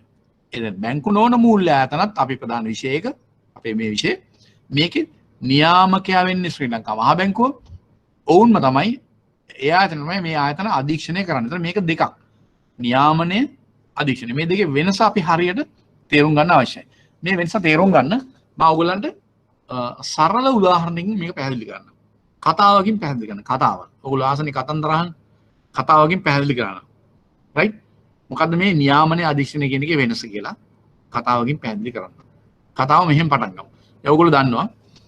ඔයගොල්ලෝ ගම් ප්‍රදේශවල අය නම් ඔයගොල්ලෝ දැකලාද දැන් නගරවල නම් එහෙම නෑ ඇත්තටම. ගම් ප්‍රදේශවල ගව පාලනය. ගවයන් මී ගවයන් වෙන්න පුළුවන්, එළ ගවයන් වෙන්න පුළුවන්. ගව පාලනය යහමින් කරන අය. වැඩිපුර සත්තු ඇති කරන අය ඉන්නවා. උදාහරණයක් වශයෙන් දන්නවනේ ඔය කුඹුරු වල නැත්නම් හිස් මේ වෙන වගාවක් නැති ඉඩම් වල ගවයන් එකේලි දෙගෑලි කරලා දිනනවා තනකොළ කන්න තන කන්න. ඒ ගව පාලනය කරන ගොවි මහත්තුරු ඉන්නවා. එතකොට එහෙම උදාහරණයක් ගමු මේ නියාමනයේ අධිෂ්ඨනයේ තේරුම් ගන්න. ඔයගොල්ලෝ හිතයි මොනවද මේ කියන්නේ යන්නේ සර් කියලා. මේ ගව පාලනය අරන් කොහොමද නියාමනයේ අධිෂ්ඨනයේ තේරුම් ගන්න. මම ඒක සරල කරලා ඕගොල්ලෝ උදාහරණකින් කතාවකින් පැහැදිලි කරලා දෙන්න යන්නේ. හරියට මේක තේරුම් ගන්න ඕන අවශ්‍ය නිසා. නියාමනයේ අධිෂ්ඨනය. අපි හිතමු ගව පාලනය කරන ගොවි මහත්තයෙක් රයිට් එයාගේ ගවයන් හිස් ඉඩමක පොල් ඉඩමක නැත්තම් තනකොළ තියෙන වෙනත් ඉඩමක නිකන් ඔය අතරලා දාලා තියෙනවා ගවයන් ඔහේ හිතුන තැන්වල උලා කකා යනවා තනකොළ කකා යනවා ගිහලා ගම් බදිනවා ගම් වලටත් ඇදිලා කෙසෙල් පැල කනවා ගව බවෝග විනාශ කරනවා ගොවි අනිත් අයගේ අසල්සෙන් එහෙම ඉන්න පුළුවන් ඒක ලොකු මේක ප්‍රශ්නයක් එතකොට ඒ ගොවි මහත්මයා කල්පනා කරනවා නෑ මම ඊට පස්සේ මේ ගවයන්ට තනින් තන යන්න දෙන්නේ නැහැ. මේ ගවයෝ ටික ඔක්කොම එක තැනට අරගෙන හොඳ ශක්තිමත් වැටක් ගහලා උන් ඒ වැටෙන් ඇතුළට දාලා වැස්සොත් තෙමෙන කරනකොට ලොකු වහලකුත් උඩින් වහලකුත් හදලා එහෙම ආරක්ෂා කරලා උන්ට කෑම බීම ළඟට දෙනවා. ඒ කියන්නේ තනකොළ වෙන්න පුළුවන්, වතුර වෙන්න පුළුවන්, උණක්කු වෙන්න පුළුවන්, වෙනත් බෙහෙත් වර්ග වෙන්න පුළුවන් ළඟට දෙනවා. දුන උන් කාලා එහෙම ඉන්න. ඕගොල්ලෝ ක්‍රමානුකූල ගව පාලනය කරන තැන් ගව පට්ටි පාලනය කරනව දැකලා තියෙන්නේ. ඔය ඉන්ටර්නෙට් එකේ එහෙම ගිහිල්ලා බලන්නකෝ රටවල්ලක් තියෙනවා. ඒතර කොහොමද වුන් ඉන්නේ? ගවයාගේ මේව පිටිපස්ස සම්බන්ධ කරලා තියෙන්නේ ගවය මූණ තියෙන්නේ මේ පැත්තට. ලයින් දෙකක් හිටියොත් ලයින් දෙකේ ගවයන්ගේ පිටිපස්ස මේ පැත්තට ඔළුව තියෙන අනිමේ. ඒතර ඒගොල්ලන්ට කෑම දාලා තියෙනවා. එහෙම දිගට. වතුර දාලා තියෙනවා.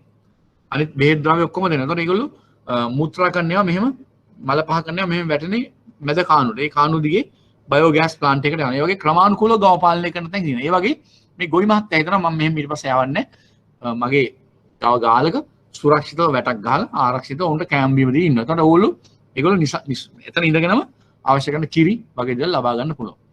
එතකොට මම මේ වෙනස කියන්නේ නියාමනය කියන්නේ අන්න ඒ වගේ බැංකු හා මූල්‍ය ආයතන යම් කිසි ආකාරයක සීමාවකට කොටුවකට නැත්නම් යම් කිසි සීමාවකට ඇතුළත් කරගන්න කොටු කර ගැනීම තමයි නියාමනය කියන්නේ. ඒකට යම් නියාමන රෙගුලාසි තියෙනවා. ඒවා අපි කතා කරන මේ විෂය ඇතුළේ. නියාමන රෙගුලාසි මොනවාද? එක රෙගුලාසියක්.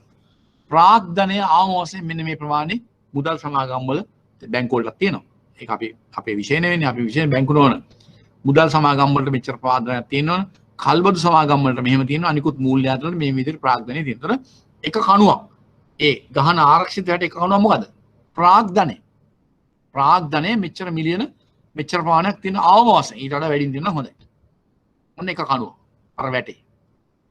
ඊළඟට තව කණුවක්. ප්‍රාග්ධනය තිබුණාට මදි මෙන්න මේ ආකාරයට ණය දෙන්න ඕන. ඒ කියන්නේ උපරිම එක පුද්ගලයෙකුට දෙන්න පුළුවන් ණය සීමාව මෙන්න මේකයි. සිංගල් බරෝවර් ලිමිට් කියලා අපි කියනවා. ඒක පුද්ගල ණය සීමාව. නැත්නම් කේවල ණය සීමාව. ඒකටත් තියෙනවා විධානයක්. ප්‍රාග්ධනයේ තියෙනවා විධානයක්. ඒවා අපි වෙන වෙනම ඉදිරි කාලේ කතා කරමු. right? එහෙම. ඔන්න වැටේ තව කණුවක්. ඊළඟ තව කණුවක්. බොල් හා අඩමාන්‍ය සඳහා වෙන් කිරීම විධානය. bad and doubtful debt direction.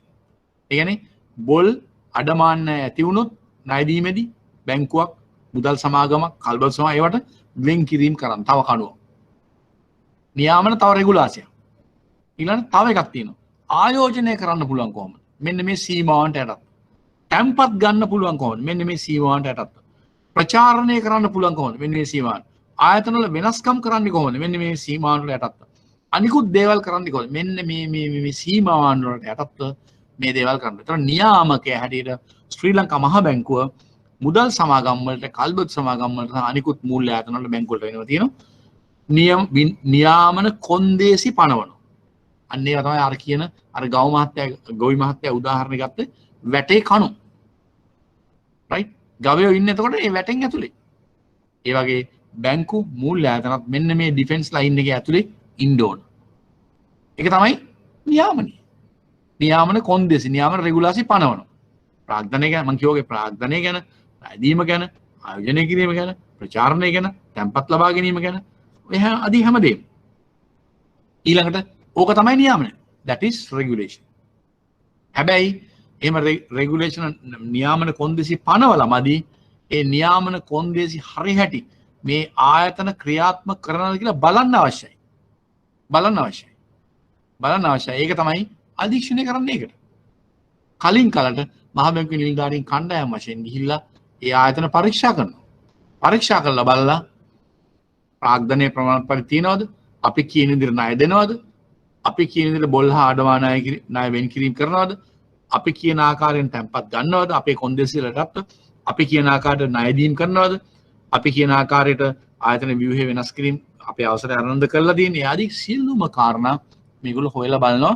නියාමන කොන්දේසි වලට අනුකූලව මේ ආයතන ක්‍රියා කරනවාද කියලා බලන එක තමයි අධීක්ෂණය. that's supervision. ගොවි මහත්තයා උදාහරණයක් කිව්වොත් ඒ ගවයන් එහෙම වැටක් ගහලා දාගත්තට පස්සේ ඒ අතර චණ්ඩි හරක් ඉන්න පුළුවන්. එහෙම ඉන්න සමහරු. වැට කඩාගෙන යන්න බලනවා. මේ අනිත් එකාට මෙහෙම අනින්න යනවා. නේ? ලියහාගෙන දඟලලා යන්න බලනවා. ඒතර ගොවි මහත්තයා මොකද කරන්නේ? දැක්ක ගමන් හයියෙන් තද කරලා ලනුව තව ටිකක් තද කරලා කැට ගන්නවා. එතකොට ඒක කරන්නේ ඇයි? අර දකින්නවා ඒක ගවේ ටිකක් දඟලගෙන වැට කඩාගෙන යන්න හදනවා. ඒ දැක්කම යා මොකද කරන්නේ? අන්න අර යටක් ගාලා තව ටිකක් තද කරලා වඳිනවා.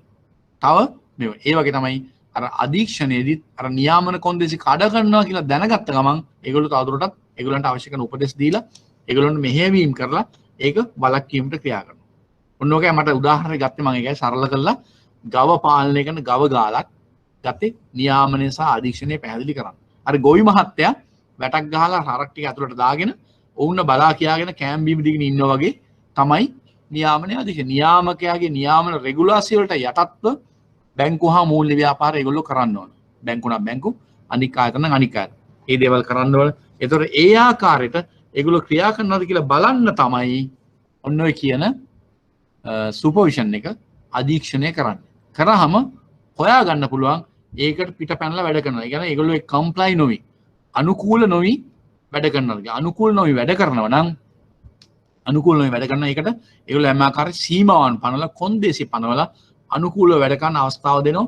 ඒ ඉඩකඩ වැරදි හදා ගන්න අවස්ථාව දෙනවා. එහෙම නැත්නම් මහා බැංකුව අර නීතිමය බලයට ලැබිච්ච බලය ප්‍රකාර ඒගොල්ලන්ගේ යම් දඩ පැනවීම කරනවා, යම් සීමාවන් පනවනවා, ඒගොල්ලන් ලයිසන් කැන්සල් කරනවා, ඒගොල්ලන්ගේ ව්‍යාපාර අත්හිටවනවා.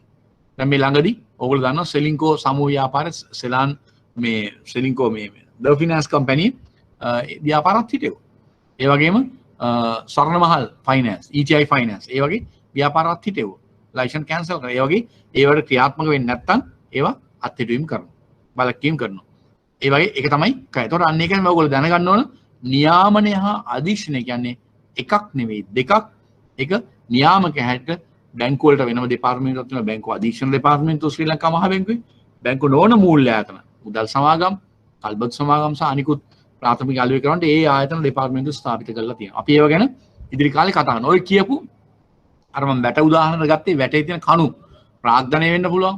අනිකුත් ඒ නියාමන කොන්දේසි ගැන පනවපු විධානයන්, නියෝග, රෙගුලාසි අපි වෙන වෙනම අපේ පාඩම් ඇතුලේ තියෙනවා. අපි ඉදිරි කාලේ ඒවා කතා. ඒවෙන් හැමදාම ඕගලන්ට විභාගෙදී ප්‍රශ්නත් එනවා. ඒක තමයි මට කියන්න ඕන. මම හිතන්නේ මේ ටිකත් ඕගලන්ට පැහැදිලි ඇති. මේ කියපු කාරණා පැහැදිලිද?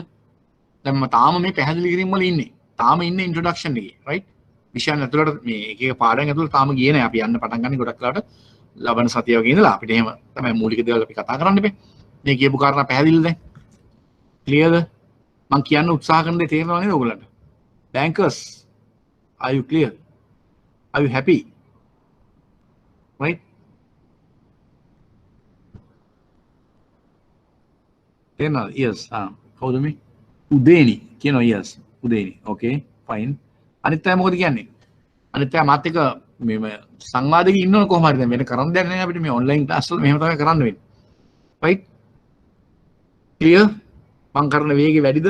නැත්නම් තව හෙමින් කරන්න ඕනද? නෙමෙයි. ඕගොල්ලන්ට කරුණු අවබෝධ වෙනවද? මම කරන විදිය මේක. තව මේ කරුණු තව ඉස්සරහට තියෙනවා පටන් ගන්න නෑ තමයි මේ ඉන්ට්‍රොඩක්ෂන් එක යන්නේ. ඒතර මේ විදිහට තමයි අපි යන්නේ. හැම පාඩමකටම හැමදාම සම්බන්ධ වෙන්න. එතකොට තමයි ඕන සම්පූර්ණ දැනුමක් ලබා ගන්න පුළුවන් වෙන්නේ. right? okay. Avishka right Avishka. Nirmani right. අනිතරත් ක්ලියර් ඇති right? right. Roshan. But okay right. right. එතකොට අපි පාඩමට යමු. මේ පනතෙන් තමයි මූලික බලතල ලැබිලා තියෙන්නේ. ඒතර නියාමකයා හැටියට මහ බැංකුව මේ නියාමන හා අධීක්ෂණ කටයුතු වලට සම්පූර්ණ ඒ ක්‍රියාමාර්ග ගන්නවා. ඊළඟට මේ ඊළඟ මේ සටහනේ ඊළඟ ටේබල් එක අපි බැලුවොත් මේකට කලබල වෙන්න එපා. ශ්‍රී ලංකාවේ මූල්‍ය පද්ධතිය තුළ බැංකු නොවන මූල්‍ය ආයතන සඳහා වන තත්ත්වය සමස්ත වත්කම් හා සමස්ත තැන්පතු වල ප්‍රතිශත ලෙස පහදා දැක්කේ. මේක 2012 සැප්තැම්බර් වල තියෙන. නමුත් මේ අලුත් එක මම ඔයගොල්ලෝ වෙනම එවනවා. right? අලුත් එක වෙනම දැන් තමයි මම ඒක ඔෆිස් එකට දීලා තියෙනවා. තව සතියකින් හමාරකින් මේවා එවනවා. ඔයගොල්ලන්ට පුළුවන් ඕන නම් මේවා අලුත් data ඔයගොල්ලන්ටම බලන්න පුළුවන් ඕන නම් මේකේ තියෙන මේ 2012 සැප්තැම්බර් වලට තියෙන ඒවා. නමුත් මට මේකේ අදහසක් දෙන්න ඔයගොල්ලන්ට ඕන. ඒක නිසා මේක මම පැහැදිලි කිරීම කරන්නම්. data ගැන පරණ data කියලා කලබල වෙන්න එපා. අලුත් data වුණත් ලැබෙන tables එවනවා. ඒතර මේ data මේවත් එක්කම තියාගන්න පුළුවන්. මේක print එකක් අරන් ඔයගොල්ලෝ තියාගන්න මේ notes වල. ඒකට මේ අලුතෙන් එන data ගන්න මම තවදුරටත් කියන්න ඕන අලුත් data ඔයගොල්ලන්ට ගන්න පුළුවන් Central Bank website එකට ගිහලා annual report එක දැන් download කරලා තියෙනවා website එකේ www.cbsl.lk right website එකට යන්න. ඒක ගියාම ඔයගොල්ලන්ට annual report එකට ගියාම annual report එකේ refer කරන්න අපේ මේ විෂයට non banking financial business විෂයට අදාළ chapter එක තමයි chapter 8 අටවන පරිච්ඡේදය right අටවන පරිච්ඡේදය සම්පූර්ණයෙන්ම බැංකු නොවන මූල්‍ය ආයතන ගැන තියෙන්නේ. ඒ නිසා මේ පැත්ත අනිවාර්යෙන් අලුත් තත්ත්වයන් අලුත් වෙනස් වීම් ඒව ගැන බලන්න ඔයගොල්ලෝ මේ chapter එක refer කරන්න ඕන. ඒ නිසා ඔයගොල්ලෝ මම දෙනකම් බලන් ඉන්න එපා. ඔයගොල්ලෝ Central Bank report එකේ chapter 8 අනිවාර්යෙන් මේ විෂය කරනකොට මේ විෂයට අදාළ ඍජුවම සම්බන්ධ වෙන chapter එකේ chapter 8 ඒක refer කරන්න ඕන. ඊට අමතරව Central Bank report එකේ box letters ඒ කියන්නේ විශේෂ ලිපි කියලා තියෙනවා. ඒ වගේ අලුත් වෙනස් වීම් අලුත් තත්ත්වයන් ගැන සාකච්ඡා කරන විශේෂ ලිපි තියෙනවා. ඒවා ඔයගොල්ලන් කියවන්න අවශ්‍යයි. මමත් පුළුවන් තරම් ඒවා ඔයගොල්ලන්ට ඒ අලුත් දැනුම ලබා දෙන්න උත්සාහ කරනවා. මං ගැන විතරක් බලාපොරොත්තු තියන් ඉන්න එපා. ඔයගොල්ලෝ තනියෙන් උත්සාහ කරන්න ඕන මහ බැංකු වාර්තාවේ ගිහිල්ලා ඒ වාර්තාව රිෆර් කරන්න Central Bank website එකේ තියෙනවා. පුළුවන් නම් physical report එක ගන්න පුළුවන්. ඔයගොල්ලෝ Central Bank එකේ sales counters වලින් ගන්න පුළුවන්. කොටුවේ නම් Chatham media තියෙනවා. කොටුවේ තියෙනවා මේ Central Bank head office එකේ. ඒ වගේම Central Bank regional office 5ක් තියෙනවා. මාතර තියෙනවා. ට්‍රින්කොමලි තියෙනවා. එතකොට ජැෆ්නා තියෙනවා. අනුරාධපුරේ තියෙනවා. මාතලේ තියෙනවා. මාතර තියෙනවා. ඒවයි ඒ regional office වල centers වල අලුත් report එක ඇවිල්ලා ඇති publications වලට ඇවිල්ලා ඇති. ඒක අරගෙන රිෆර් කරන්න මම ගයිඩ් කරන්න ඔයගොල්ලන්ට Central Bank report එක කොහොමද රිෆර් කරන්න කියන මම මීටින් එකට ගයිඩ් කරනවා. දැනට ඔයගොල්ලෝ මතක තියාගන්න chapter 8 මේ විෂයට අදාළ ප්‍රමුඛවම අදාළ chapter එක chapter 8 රිෆර් කරන්න ඕනේ. ඒකේ සියලුම බැංකු නොවන මූල්‍ය ආයතන ගැන අලුත්ම තත්ත්වයන් අලුත්ම සංවර්ධනය data ඒගොල්ලෝ වෙනස් වී මේ දේවල් තියෙනවා. ඒව ඔයගොල්ලෝ කියව ගන්න ඕන. මමත් පුළුවන් විදිහට මගේ පාඩම් වලට සම්බන්ධ කරලා මම සාකච්ඡා කරනවා. ඒ අතරතුර තව විශේෂ ලිපි තියෙනවා. අපි කියන්නේ විශේෂිත ලිපි කියලා box letters කියලා තියෙනවා. ඒවයි බැංකුව හා මූල්‍ය ක්‍රමයේ වෙනස් වීම ආර්ථිකයේ සමස්තයක් වශයෙන් හැම එකම තියෙනවා. මේ විෂයන්ට අදාළ ඒවා ඔයගොල්ලන්ට වෙන් කරලා අරගන්න පුළුවන්. report එක ළඟ තියෙනවා නම් හොඳයි. ඒක ඔයගොල්ලෝ report එක ළඟ තියන්න. ඒ වගේම 2011 දාන්න මුදල් ව්‍යාපාර පනත Financial Business Act එක. ඒක Banking Act එක. 1988. එම 2000 අංක 56 දාන Leasing Act එක. එතකොට ඊළඟට Insurance Act එක. ඊළඟට Payment and Settlement Act එක. මම ඒවා list එක ඔයගොල්ලන්ට වෙනම දෙන්නම්. ඒ වගේ list එකක් වෙනම දෙන්නම්. ඒ acts ටික ඔයගොල්ලන්ට publication bureau එකකින් ගන්න පුළුවන් නම් එහෙමයි. නැත්නම් Central Bank report එකේ ඒ අවුරුදු වල හැබැයි පරණ report refer කරන්න ඕන. ඔයගොල්ලන්ට IBSL institute එකට එන්න පුළුවන්. මෙහි library එකේ තියෙනවා ඒවා. නැත්නම් ඔයගොල්ලන්ගේ බැංකු වල පරණ reports තියෙනවා නම් ඒ අවුරුදු වල report එක බැලුවොත් ඒ act එක ඒ පනත ඒ අවුරුද්දේ තියෙනවා report එකේ. Central Bank report එක refer කරන්න මම කියලා දෙන්න අද කියන්නේ නැහැ. වෙනම කියලා දෙන්නම්. දැන් ඔයගොල්ලෝ මතක තියාගන්න Central Bank report එක අවශ්‍ය වෙනවා. refer කරන්න ඕන වෙනවා. ඒක ළඟ තියාගන්න. මේ විෂයන් හැම එකටම අදාළයි මගේ විෂයටත් අදාළව තියෙනවා මම ඒවා ඒ අවශ්‍ය අවස්ථාවේදී කියන්න. දැන් chapter 8 කියන එක මතක තියාගන්න. right. ඒක හරි. ඊට පස්සේ මේකේ අලුත් data ටික මම වෙනම දෙනවා ඔයගොල්ලන්ට. ඒ කියන්නේ කලබල වෙන්න එපා. ඒ ටික මම එන්නේ. මට කියන්න ඕනේ මෙතන මේ මූල්‍ය ක්‍රමයේ අදාළ සැකස්ම තියෙන ආකාරය තමයි මේ ටේබල් එකේ තියෙන්නේ. ඒ කියන්නේ මට මෙතන ඔයගොල්ලන්ට කියන්න ඕනේ මේකේ තියෙන එකයි. එතකොට මේකේ තියෙන වත්කම් මූල්‍ය ආයතන සඳහා වන තත්වය සමස්ත වත්කම් හා සමස්ත තැන්පතු වල ප්‍රතිශතයක් ලෙස පාස් දාන පරිදි වේ කියලා මේකේ තියෙනවා. නමුත් මට ඒ ඉලක්කම් වලට වඩා මට වැදගත් වෙන්නේ මෙතන මේ වත්කම් පැත්තෙන් ගත්ත in terms of deposits in terms of assets වලින් මූල්‍ය ක්‍රමේ ඒ ආයතන විසින් දරන පංගුව පිළිබඳ ඒ වගේ මූල්‍ය ආයතන සහ ඒගොල්ලන්ගේ ස්ට්‍රක්චර් එක පිළිබඳ යම් අදහසක් දෙන්නයි අවශ්‍ය වෙන්නේ ඔයගොල්ලන්ට. දැන් බලන්න මේකේ මේ ටේබල් එක රිෆර් කරනකොට ඔයගොල්ලෝ තේරුම් ගන්න ඕනේ මෙතන වම් අත පැත්තේ පල්ලෙහාට මූල්‍ය ආයතන තියෙනවා. ඒ වගේම දකුණු පැත්තේ ටේබල්ස් මේ කොලම්ස් දෙකක වත්කම් එකක තියෙනවා තැන්පත් තව එකක තියෙනවා. ඒතර වත්කම් වල රුපියල් බිලියන වලින් තියෙනවා සමස්ත වත්කම් වල ප්‍රතිශතයක් විදිහට තියෙනවා. ඒ වගේම තැන්පතු වල රුපියල් බිලියන වලින් තියෙනවා සමස්ත තැන්පතු වල ප්‍රතිශතයක් ලෙස තියෙනවා දක්වලා. ඒක තමයි මේ ස්ට්‍රක්චර් එක. ඒක ඕගොල්ලෝ තේරුම් ගන්න ඕන. ඒකේ පල්ලෙහාට යනකොට තියෙනවා මේ ඉලක්කම් ගැන බොරු වෙන්න එපා. ඉලක්කම් මේක කීයද මේ percentage එක කීයද එහෙම අහන්නේ නැහැ. නමුත් දල වශයෙන් ඕගොල්ලන්ට දැනුමක් ලබා දීම අවබෝධයක් ලබා දීම සඳහා තමයි මේක දාලා තියෙන්නේ. මේකේ මුලින්ම උඩින්ම තියෙන වම් අතේ ශ්‍රී ලංකා මහ බැංකුව. ඒතර ඒගොල්ලන්ගේ ගත්තම මේ ටේබල් දෙකේ වත්කම් නම් තියෙනවා. වත්කම් ගාන බිලියන වලින් දාලා percentage එක. නමුත් තැන්පතු නැහැ. මොකද මහ බැංකුව තැන්පතු ලබා ගන්න ආයතනයක් නෙමෙයි. මහ බැංකුව ජනතාවගේ තැන්පතු ලබා ගන්න නැහැ. ඒ නිසා තමයි ආනෝ. ඒ කියන්නේ අදාළ නොවේ. ආනෝ කියන්නේ අදාළ නොවේ. ඊළඟට බැංකුව විසින් මහ බැංකුව විසින් නියාමනය කරනු ලබන ආයතන. අන්න එක ආයතන කැටගරි එකක්. මූල්‍ය ක්‍රමය තුල තියෙන මහ බැංකුව විසින් නියාමනය කරනු ලබන ආයතන මොනවාද? තැන්පත් බාර ගන්න ආයතන. ඒ වයිනුත් දෙකකට කැඩෙනවා. අනෙකුත් ආයතන තැන්පත් බාර ගන්න ආයතන. තැන්පත් බාර ගන්න ආයතන ගත්තොත් මේක වැටෙනවා බැංකු, වාණිජ්‍ය බැංකු, විශේෂ බැංකු, බලපත්ලාභී මුදල් සමාගම්. ඒතර ඒගොල්ලන්ගේ වත්කම් ගත්තම කොහොමද තැන්පතු ගත්තම කොහොමද? ඒගොල්ලෝ හැමෝම වත්කමුත් තියෙන එක තැන්පතුත් බාර ගන්නවා. රයිට්? ඒකයි තියෙන්නේ කොලම්ස් දෙකේ. අනිකුත් මූල්‍ය ආයතන කිව්වම ප්‍රාථමික වෙළඳුන් විශේෂ කල්බත් සමා. ඒ දේවා ඒගොල්ලන්ගේ ඒ ආයතන වර්ග දෙකම තැන්පත් බාර ගන්න. ඒක තමයි ආනෝ කියලා තියෙන්නේ අර පැත්තේ තැන්පත් පැත්තේ. නමුත් වත්කම් තියෙනවා ඒගොල්ලන්ගේ. යම් ප්‍රමාණයක් වත්කම් තියෙනවා. රයිට්? ඒ විදිහට මේක තේරුම් ගන්න මේ ටේබල් එකේ ඔයගොල්ලෝ ටේබල් එක තේරුම් ගන්න ඕන ඔයගොල්ලෝ. රයිට්?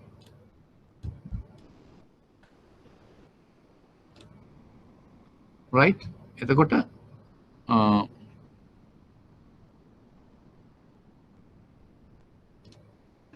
right එතකොට මම ඒක පැහැදිලි කරන්න යන්නේ අනිකුත් මූල්‍ය ආයතන මේ හැම ආයතනයක් ගැනම අපි වෙන වෙනම කතා කරනවා. බැංකු ගැන මේක විශේෂයෙන් බර දානවා. වාණිජ්‍ය බැංකු කියන්නේ මොනවද? විශේෂ බැංකු කියන්නේ මොනවද කියලා මම පැහැදිලි කරනවා. ඊළඟට මුදල් සමාගම් ගැන අපි මේ විෂය තියෙනවා. ප්‍රාථමික වෙල්ලුම් ගැන අපි කතා කරනවා. කල්බත් සමාගම් ගැන අපි කතා කරනවා. පහලින් තියෙන ග්‍රාමීය බැංකු ගැන කතා කරනවා. සනස ගැන කතා කරනවා. ගිවිසුම්ගත ඉදිරි ගැන සේවක අර්ථසාධක අරමුදල, ඒ වගේම සේවන නියුක්ති කියන බාර අරමුදල, අනුමත අර්ථසාධක අරමුදල, ඒ වගේ හැම එකක් ගැනම අපි වෙනම කරනවා. රාජ්‍ය සේවා අර්ථසාධක අරමුදල, රක්ෂණ සමාගම්, රක්ෂණ කියන පාඩමක් තියෙනවා අපිට වෙනම. තරවුකාර සමාගම් කියන්නේ අනිකුත් මූල්‍ය ආයතන කියන්නේ කොටස් තරවුකාර ආයතන. ඒකක බාර, කරුණාකාර සමාගම්. ඒ ආදී මේ සියලුම ආයතන ගැන අපේ මේ විෂය ඇතුලේ තියෙනවා. එතකොට මේ ටේබල් එකෙන් මම උත්සාහ කරන්නේ ඕගොල්ලන්ට ණය ශ්‍රේණිගත කිරීම, විසායක ප්‍රාග්ධන සමාගම්, වෙළඳපොළ අතරමැදියන්, ඒ ආදී වශයෙන් මේ පල්ලෙහාට ඒතර මුළු වත්කම් ප්‍රමාණය සැකසීලා තියෙන ආකාරය. වත්කම් තියෙනවා, තැන්පත් නම් තැන්පත් ප්‍රමාණය තියෙනවා, percentage වශයෙන් තියෙනවා. මේ ටේබල් එක දිහා බැලුවම ඕගොල්ලන්ට ප්‍රධාන වශයෙන් පේන්න ඕන ආයතන වර්ග 4ක් තියෙනවා. එකක් තමයි එක වර්ගයක්, ඒ කියන්නේ එක කැටගරි එකක්. තමයි මහ බැංකුව විසින් නියාමනය කරනු ලබන ආයතන කියන කැටගරි එක. ඒකේ ප්‍රධාන වශයෙන් කොටස් දෙකක් තැන්පත් බාර ගන්න ආයතන අනෙකුත් මූල්‍ය ආයතන වර්ග දෙකක් තියෙනවා. ඒකේ යටතේ කොම්පොනන්ට්ස් දෙකක් තියෙනවා. එතන මහ බැංකුව විසින් නියාමනය නොකරනු ලබන ආයතන මහ බැංකුව රෙගුලේට් කරන්නේ නැහැ. ඒ කියන්නේ මොනවද? ග්‍රාමීය බැංකු, සනස ආයතන, සමුපකාර සමිති, ඒ ගිවිසුම් ගත කිරීමේ ආයතන, අර්ථසාධක අරමුදල් ආදී වශයෙන්. ඊළඟට අනුමත අර්ථ සාධක අරමුදල් රාජ්‍ය සේවා ආරක්ෂණ සමාන. ඒ වගේම අනෙකුත් මූල්‍ය ආයතන other financial ඒ කියන්නේ කොටස් තරවුකාර සමාගම්. ඒ කියන්නේ කොටස් වෙන්නපොළ ආයතන. ඒකක බාර ඒ ආදී. එතකොට මෙන්න මේවා ගැන මේ සැකස්ම ගැන ඕගලන්ට අවබෝධයක් තියෙන මේ මොනවාද මේ මුදල් මූල්‍ය වෙන්නපොළේ ස්ට්‍රක්චර් එක ගැන ඕගලන්ට අවබෝධයක් දෙන්න තමයි මේ ටේබල් එක මම දැම්මේ. මේ ඉලක්කම් වලට වඩා. එතකොට ප්‍රධාන වශයෙන් තැන්පත් බාර ගන්න ආයතන තියෙනවා, මහා බැංකුව නියාමනය කරන තැන්පත් බාර නොගන්න අනිකුත් ආයතන තියෙනවා. මහා බැංකුව නියාමනය නොකරන ආයතන තියෙනවා. අපි මේ හැම ආයතනයක් ගැනම වෙනම කතා කරනවා. පාඩම් වල තියෙනවා. අනිකුත් ආයතන තියෙනවා, කොටස් වෙන්නපොළ ආයතන තියෙනවා. රයිට්? මේ හැම එකක් ගැනම අපි පල්ලෙහාට මේ දකුණු පැත්තේ තියෙනවා ආනෝ කියලා. ඒ කියන්නේ මේ සමහර ආයතන තැන්පත් බාර ගන්නෙ නැහැ. ඒතර මේ ටේබල් එක ඉතා සියුම් අධ්‍යයනය කරොත් ඕගොල්ලන්ට තේරෙනවා ලංකාවේ මූල්‍ය වෙන්නපොළේ තැන්පත් බාර ගන්න ආයතන මොනවද? තැන්පත් බාර නොගන්න ආයතන මොනවද? ඒ වගේම අනිකුත් ආයතන මොනවද? රක්ෂණ ආයතන මොනවද? සියලුම බැංකු නොවන ආයතන මොනවද කියලා මේකේ තියෙනවා. එතකොට එක අතකින් ගත්තම මේ ටේබල් එක ගත්තම නිකන් අතැඹුලක් වගේ අපේ විෂය ඇතුලේ තියෙන අනිකුත් බැංකු නොවන මූල්‍ය ආයතන හැම එකක්ම මේක ඇතුලේ තියෙනවා. මේකේ අලුත්ම දත්ත තත්ත්වය මම ඔයගලන්ට ඉදිරි කාලේ ලැබෙන්න සලස්වනවා. මේ දත්ත ගැන කලබල වෙන්න එපා. මට ඕන මේ ස්ට්‍රක්චර් එක පැහැදිලි කරලා දෙන්න. ඒක මම හිතන්නේ පැහැදිලි වෙන්නේ නැති ඔයගලන්ට. මේ යටතේ තියෙන. රයිට්? මේක මම අමතර කියවීමකට මහා බැංකුව වාර්ෂික වාර්තා 2011 විශේෂ සටහනක් තියෙනවා. ඒක කියවන්න මේ 2011 42 දර මුදල් ව්‍යාපාර පන්ත සම්බන්ධව. ඒතර ඔයගොල්ලන්ගේ ලයිබ්‍රරි එකක් තියෙනවා බැංකුවේ. මෙහි IBSL එකට එන්න පුළුවන් නම් එන්න පුළුවන් දවසක ආවන් පස්සේ 2011 වාර්ෂික වාර්තා හොයාගෙන මේ විශේෂ සටහන කියන්න. ඔක්කොම මට කරන්න වෙලාවක් නැහැ. මම ප්‍රධාන පාඩම් ටික විතරයි කරන්නේ. එතකොට මේ ටේබල් එක ගැන යම් අදහසක් ඔයගලන්ට ආවද? ටේබල් එක. මේ ටේබල් එකෙන් මම උත්සාහ කරේ ඔයගලන්ට කියන්න අපේ බැංකුව හා මූල්‍ය ක්‍රමයේ ස්ට්‍රක්චර් එක කොහොමද හැදිලා තියෙන ආයතන සමූහය සහ ඒගොල්ලන්ගේ වත්කම් වශයෙන් ගත්තම, තැන්පත් වශයෙන් ගත්තම ඒගොල්ලන්ගේ පංගුව ෂෙයාර් එක කොහොමද කියලා. එතන මේක පැහැදිලි වෙන්නේ නැති. ඒක මට මේ ඉලක්කම් වලට වැඩි වැදගත් වෙන්නේ මේ සැකස්ම සහ මේකේ තියෙන සංයුතිය ඔයගලන්ට පැහැදිලි කරන්න. සහ මේ ස්ට්‍රක්චර් එක පැහැදිලි කරන්න. එතකොට ආයතන කැටගරිස් මහා බැංකුව නියාමනය කරන තැන්පත් බාර ගන්න ආයතන, මහා බැංකුව නියාමනය කරන තැන්පත් බාර නොගන්න ආයතන. ඒ වගේම මහා බැංකුව නියාමනය නොකරන තැන්පත් බාර ගන්න ආයතන, අනිකුත් මූල්‍ය ආයතන සහ අතරමැදි කොටස් වෙනවල අතරමැදි ආයතන. ඒ ආදී වශයෙන් මේක වෙන් කරලා තියෙනවා. ඒක තමයි මට කියන්න ඕන කම තිබුණේ. මම හිතන්නේ මේක ඔයගලන්ට පැහැදිලි වෙන්න ඇති. clear to you all. පැහැදිලි නේද? මේ අන්තිමට කතා කරන ටේබල් එකත් එක්ක කතා කරපු ටික පැහැදිලිද? මේවා තමයි මූලික දේවල්. අපි තාම ඉන්නේ මේ ඉන්ට්‍රොඩක්ෂන් එකේ, right? clear. right, okay. එහෙම කිව්වම අපිටත් කන්ෆිඩන්ස් එකක් එන්නේ. මොකද ඕගොල්ලෝ මේක දැන් ගෙදරින් නම් හරි වෙන්තරගෙන ඉඳන් අහගෙන ඉන්නේ. සම්බන්ධ වෙන්නේ අපි මම මෙතන මේ ක්ලාස් රූම් එකේ ඉන්නේ. ඒ නිසා අපිටත් ඒ කන්ෆිඩන්ස් එක අවශ්‍යයි. ඕගොල්ලෝ මේක තේරුමක් ඇතුව අවබෝධයක් ඇතුව ඕගොල්ලෝ අපිත් එක්ක සම්බන්ධ වෙනවාද කියන එක. right? හරි. දැන් අද හිටියා මුලින් සම්බන්ධ වෙලා 30 දෙනෙක්. දැන් ඉන්නේ 23යි. right? ඔහොම තමයි. ළමයි ටිකක් කියලා යනකොට හිතනවා මේක ඕක පොඩි දෙයක් ඕක පස්සේ බලන්න පුළුවන්. ඔබ තේරුම් ගන්න පුළුවන්. නමුත් හිතන්න එපා. විෂයන් එහෙම මේ විෂයනේ හැම විෂයම. හැම එකම දිගටම සම්බන්ධ වෙන්න. මොකද ඕගොල්ලන්ට මේක ෆ්‍රී කරන්නේ ඔයගොල්ලෝ charge කරන්නේ සබ්ජෙක්ට් එකට විතරයි. ඒ නිසා සමහරට නිකන් කරද්දී අගයක් නැති වෙන්න කියලා හිතෙන්න පුළුවන්. නමුත් අපි පුළුවන් තරම් උත්සාහ කරනවා මේ වගේ අවශ්‍ය කරන දේවල් පැහැදිලි කරලා දෙන්න. right? පැහැදිලි කරලා දෙන්න. ඒතකොට දැන් අපි එතෙන්ට කතා කරා. right? ඊළඟට මේකේ අලුත් දේවල් ටික මම ඔයගලන්ට එවනවා. මේ ස්ට්‍රක්චර් එක ඔයගොල්ලෝ තේරුම් ගන්න. right? අමතර කියවීම කරන්න පුළුවන් එකත් කරන්න. ඊළඟට අපි ඊළඟ කොටස කරමු.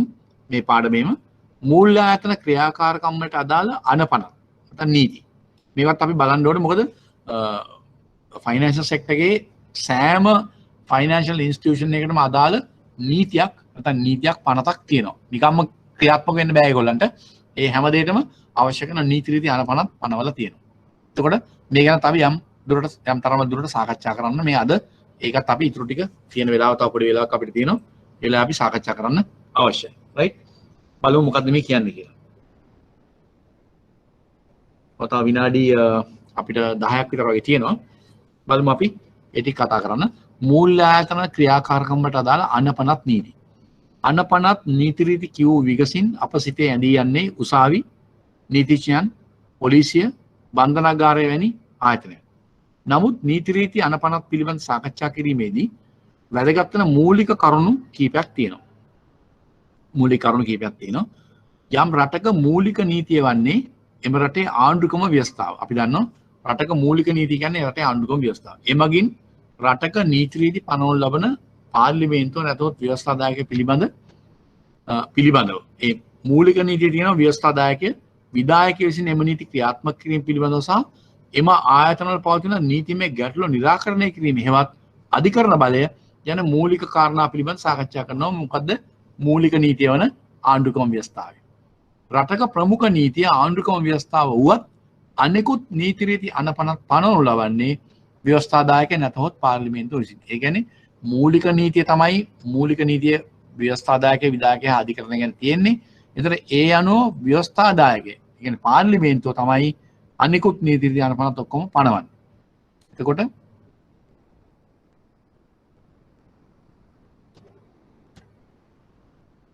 රටක සමාජයක සිදුවන බොහෝ ආර්ථික සමාජ හා අනිකුත් කාරණා පිළිබඳව නීති රීති පාර්ලිමේන්තුව විසින් පනවනු ලබයි. එවැනි නීති රීති මගින් යම් යම් ක්‍රියාකාරකම් වලට අදාළව නීතියේ මූලය නැතහොත් ඒ සඳහා වූ නීත්‍යානුකූල බලය ලැබෙනවා.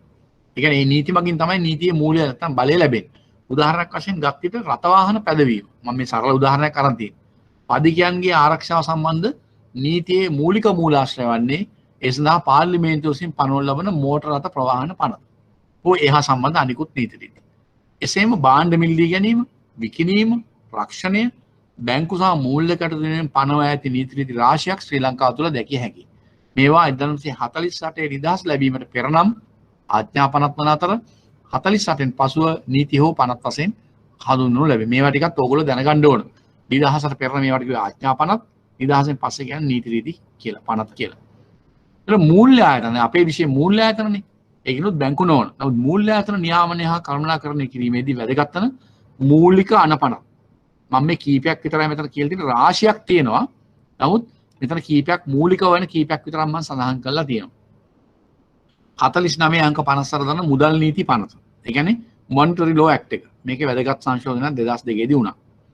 88 අංක 30 දන බැංකු පනත. රයිට්? බැංකු පනත. 2011 අංක 40 දන මුදල් ව්‍යාපාර පනත. මේ පනත පනවන්න ඉස්සර මුදල් සමාගම් වලට බලපෑත්තු පනත 79 අංක 27 දරන මුදල් සමාගම් පාලන පනත සහ 88 අංක 78 දරන මුදල් සමාගම් පනත. ඔය දෙක තමයි මීට කලින් තිබුණේ. දැන් තියෙන පනත 2011 අංක 42 දරන මුදල් ව්‍යාපාර පනත මුදල් සමාගම් වලට අදාළ මුදල් ව්‍යාපාරයට අදාළ. 2000 අංක 56 දරන කල්බදු මූල්‍ය කරන පනත. 49 අංක 6 දරන උකස් පනත. ආදී වශයෙන් පහලට තියෙනවා පනත් කියවා. මේවත් අපි අඩු වැඩි වශයෙන් මේවා මූලික හරය මොනවද අඩංගු වෙන්නේ මොනවද කියන කාරණා අපි කතා කරනවා ඉදිරි කාලේ අවශ්‍ය අවස්ථාවල. එතකොට ඒ අනුව ඊළඟට අපිට මූලික වශයෙන් කතා කරන්න තියෙන්නේ 49 අංක 58 දරන මුදල් නීති පනත. ඒ මොනිටරි ලෝ ඇක්ට් එක. එතකොට මෙතනදලා අපිට කතා කරන්න තියෙනවා ඉස්සරහට එතකොට අපි අද තියෙන කාල වේලාව අනුව අපි මේ මෙතන පටන් ගත්තොත් අපිට මේක ඉවර ගන්න හම්බෙන්නේ නැහැ.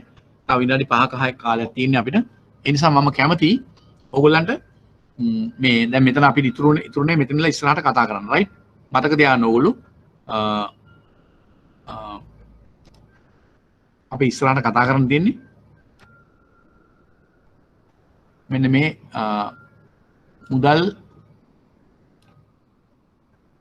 49 අංක 58 දරන මුදල් නීති පන්තකින් තමයි අපිට ලබන සතියේ කතා කරන්න තියෙන්නේ රයිට් එතකොට අපි ඊළඟ සතියේ කතා කරමු. දැන් මම ඔයගොල්ලන්ට ලෙක්චර් එක පටන් ගන්න කරගෙන ගියාට මම ගැන මට තමයි කියන්න වෙන්නේ. පොඩි හැඳින්වීමක් ඔයගොල්ලන්ට කරන්න එපා. මම කවුද කියන එක ඔයගොල්ලෝ සමහර දන්නවත් නැහැ සමහර දන්නේ නැහැ. මම වැඩ කරේ ශ්‍රී ලංකා මහ බැංකුවේ. මම රිටයර් වුණේ 2019. මම රිටයර් වෙනකොට නියෝජ්‍ය අධ්‍යක්ෂක. ඊට පස්සේ ඒ වෙනකොට ඒක මම ට්‍රින්කොමලි ඊස්ටර්න් ප්‍රොවින්ස් රීජනල් මැනේජර් හිටියේ. ඊට කලින් සදර්න් රීජනල් ප්‍රොවින්ෂල් මැනේජර්ලා හිටියා. ඒක මම අවුරුදු 2ක කාලයක් HDFC බැංකුවේ ජෙනරල් මැනේජර් CEO හැටියට වැඩ කරා. දැනට මම විපුත් ෆයිනෑන්ස් PLC කම්පැනි එකේ ඩිරෙක්ටර් කෙනෙක් හැටියට වැඩ කරනවා. සහ මේ ආයතනයේ මේ දේශන වලට සම්බන්ධව වැඩ කරනවා. සහ මම ලෝයර් කෙනෙක්. එතකොට මම ඕගොල්ලන්ට උත්සාහ කරනවා ඉදිරි කාලේ මේ හැම මේ විෂයට අදාළ සෑම කරුණකටම අදාළ මේ නීතිමය අනපනත් එක්කම ඒ පසුබිම එක්කම සහ මේ වගේ බලපෑම මූල්‍ය ක්‍රමේ බැංකු නොවන මූල්‍ය ආයතන වල සංයුතිය ඒවයි ඕගොල්ලන්ගේ විෂයට අදාළව ප්‍රශ්න අහන ආකාරය අනුව සීලම කටයුතු ඕගොල්ලන්ට උපරිම උත්සාහ කරනවා සම්බන්ධ වෙලා ඒ අවශ්‍ය කරන දැනුම ලබා දෙන්න රයිට් එතකොට ඔව් චතුරනේ මට අඳුර ගන්න බැරි කවුද කියලා නම කියවන්න බැරි රෙස්පොන්ස් කරේ